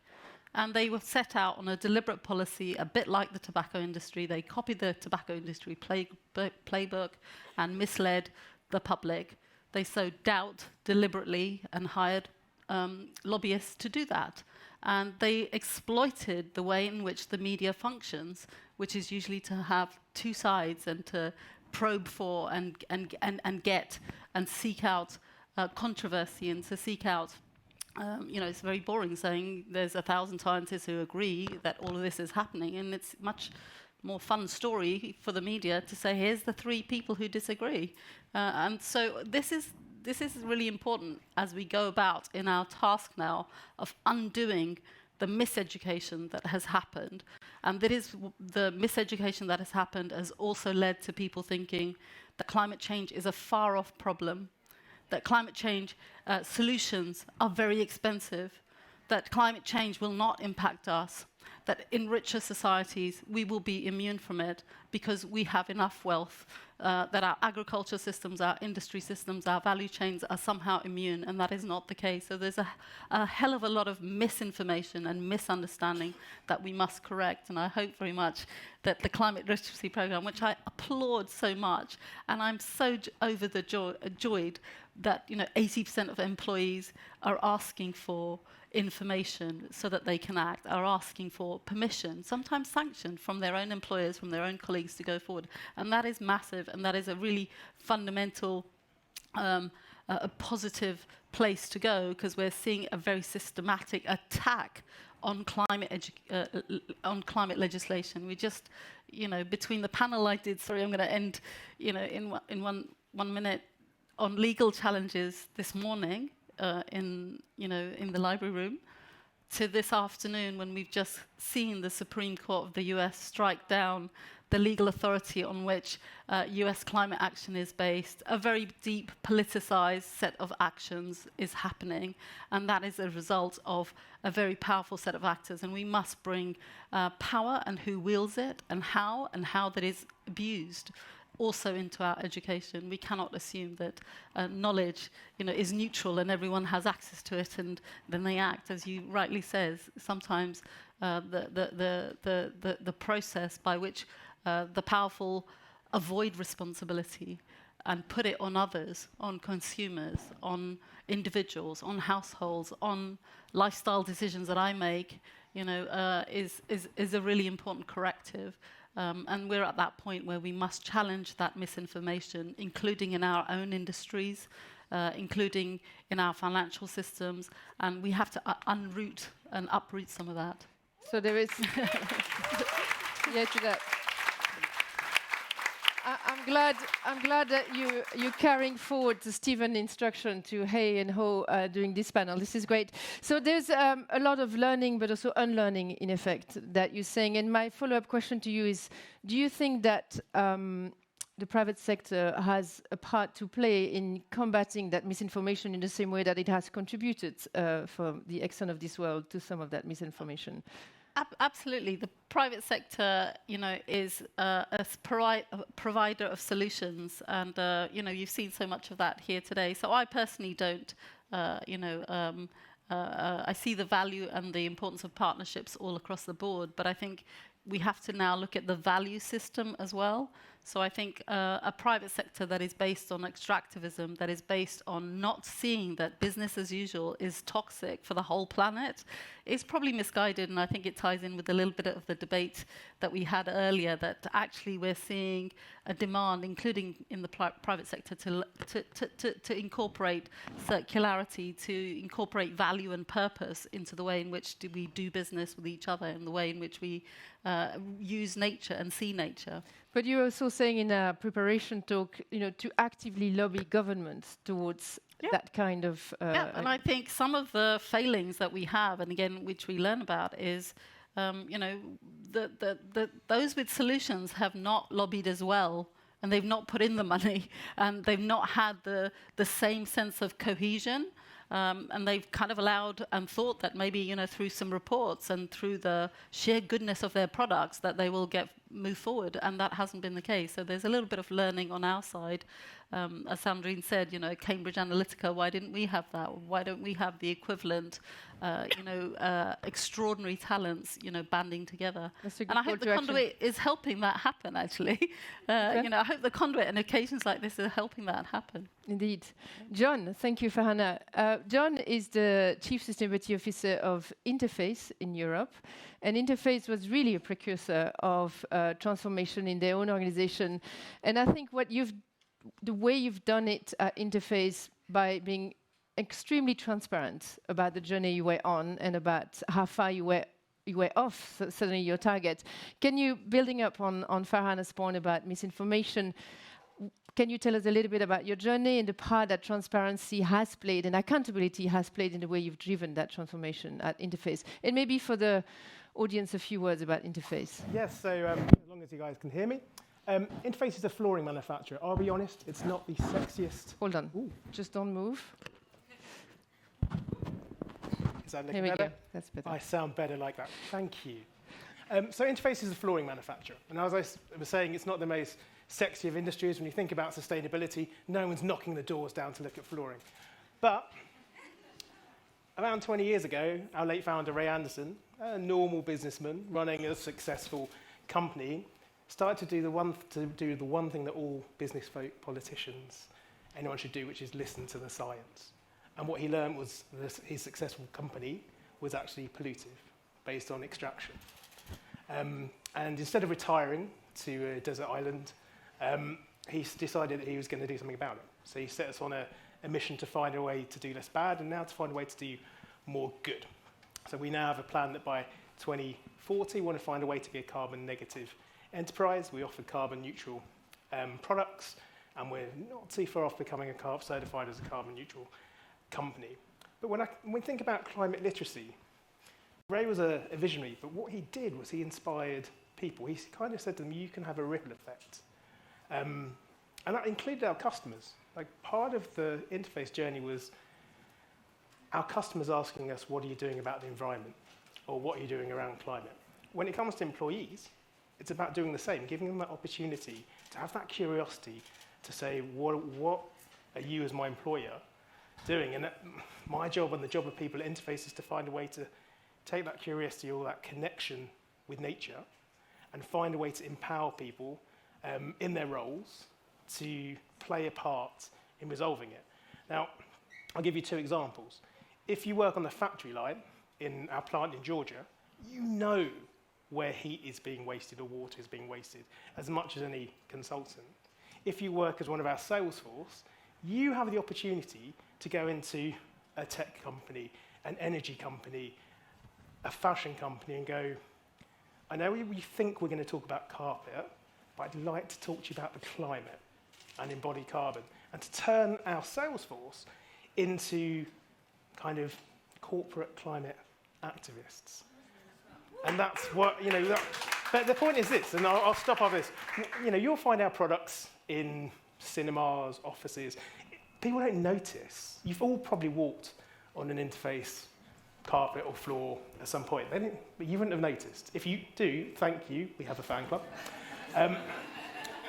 But whatever you make, whatever your service is, you can make a difference. And the challenge here is, through climate literacy, you give that platform for people to be curious. You give that platform for people to feel empowered. And just as a final point, I worried about 8 years ago around climate apathy. At that time, early on in my kind of sustainability career, that was a concern. I don't worry about that now. I look around this room, I listen to that debate, I look at the reaction to what's been happening over in the States legally in the last couple of weeks, and I see a rage and a willingness to want to learn and want to act and want to have that ripple effect. And we've not got it perfect. But what tells me that we've done all right is when some of our employees have left to go on to do, with a passion around sustainability, to do other projects. And that's good to see. If you're succeeding as a sustainability officer or in HR around purposeful business, losing some of your best people because they've gone on and done something amazing is a good sign. I'm not sure about that. Unless you work for you. Which yeah, we often say that it's a key factor of attraction and retention. I don't know if you...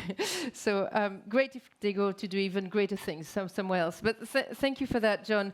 And Melanie, if I can turn to you. So Melanie is the co-managing director of Leaders Quest, and Leaders Quest have nearly 30 years of experience of taking leaders on quests, literally. And I'd love to hear from you about your thought about the how of transformation. What are the main gaps in your view that needs to be filled to catalyze change at scale? Thanks, Sophie. So I've been reflecting a little, I think, on responsibility, as you've mentioned it, Alexandra, and I'm reminded that the word to educate actually comes from the meaning to draw out that which is within. And I'm struck by this sense of knowledge and an education system that we have that's sort of filling people up instead of perhaps as what Michael encouraged us to do, which is really focus on human flourishing. And at Leaders Quest, we often talk about leadership in terms of, sorry, I'm a bit crackly, inner game and outer game of leadership. And so the outer game is the thing that we focus most in our education, in our careers. It's our knowledge, our skills, our expertise. The inner game is something that shapes our consciousness. It's our values, it's our beliefs, and our consciousness informs how we act and how we shape the world around us. And so we spend a lot of time focusing on that. And for me, you asked, we talked about climate literacy. For me, I think there are 3 key things in our inner game that would really help to equip leaders with greater climate literacy beyond the important knowledge and skills and capacity that we need to focus on. And I think the first is a shift in mindset to what I'd call a regenerative worldview. I think we really need to reimagine how we can have the human economy and the natural economy work in harmony together. I think in terms of understanding our deep connection with life, but also with each other. And so working on the inequalities that we have that build connection across our people with difference, across all of the different communities we need to work on. So qualities like compassion, generosity, and respect.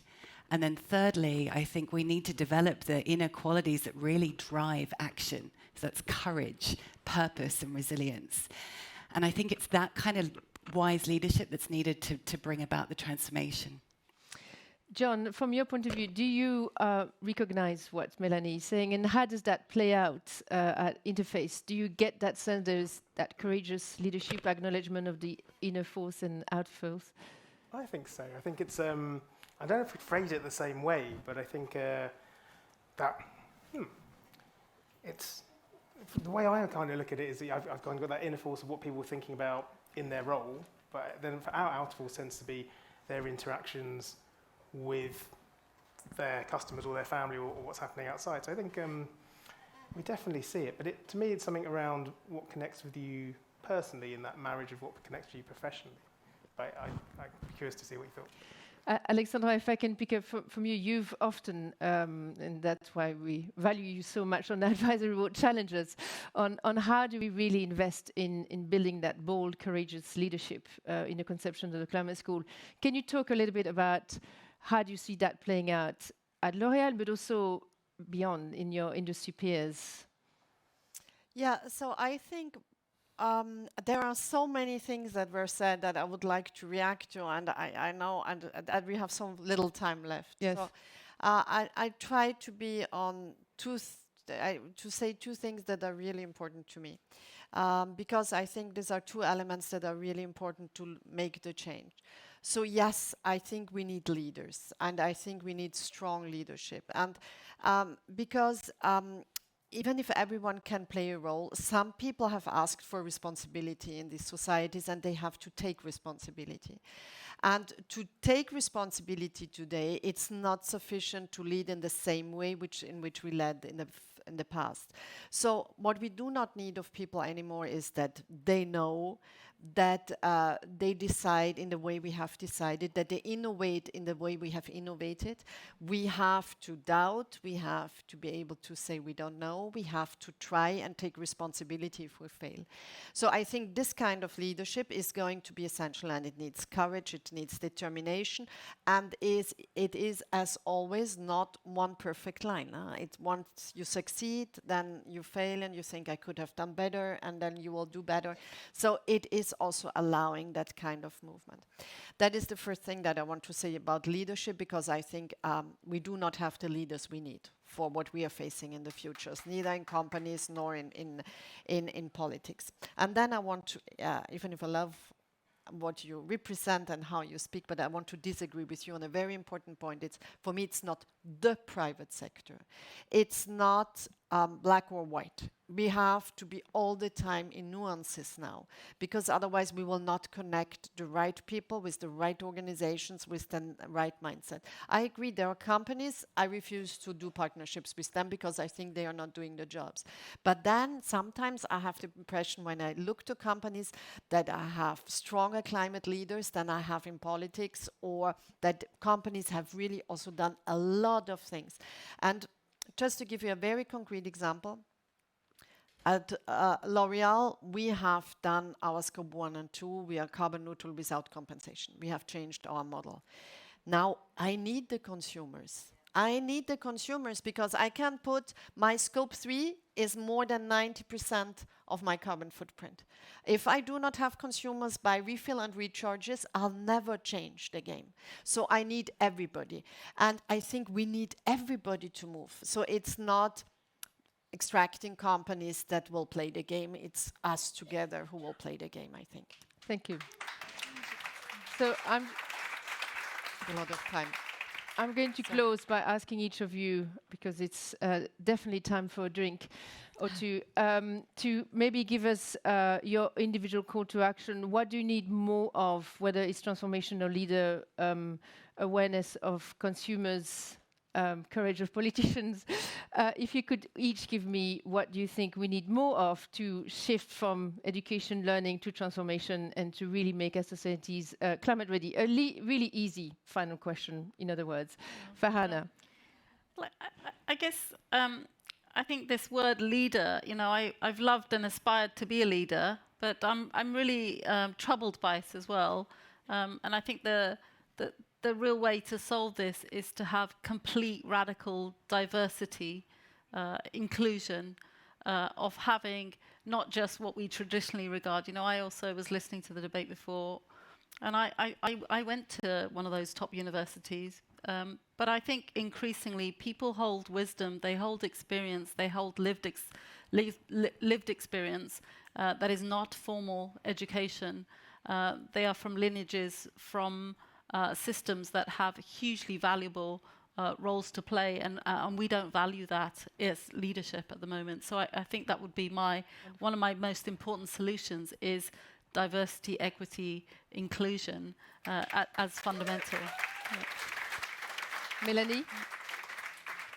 So I'd love to build on that, and I think it's leadership from the grassroots to the global. And some of the most impactful leadership I've seen has been people from all walks of life and communities with very little formal power, but incredible leadership when it comes to courage, resilience, purpose, generosity, the things that I think we need more of to really bring about the radical collaboration that's needed for this transition. Great, thank you, John.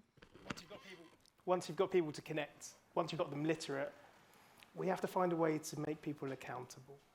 We have to find a way to make sure it becomes part of their jobs, and then we have to celebrate when they do it well, but then we have to also be willing to say the other side that if they're not doing it, they have to be called to account. And finally, Alexandra? So I'll be very down to earth. What I really hope and pray and fight for is knowledgeable and responsible people reinvest politics, because that's where decisions are made, and we do not have the right people there. Great, thank you. Thank you. Well, thank you, everyone. That was a very, very rich, and I hope not too long evening, actually. We can maybe move to the next slide just to show what is awaiting you. Here we go. A beautiful, newly built terrace on the 5th floor with drinks and canopies, and I hope opportunities to continue some of those conversations. Let me thank you for your incredible presence, participation, support yesterday, today, and tomorrow. Thank you very much.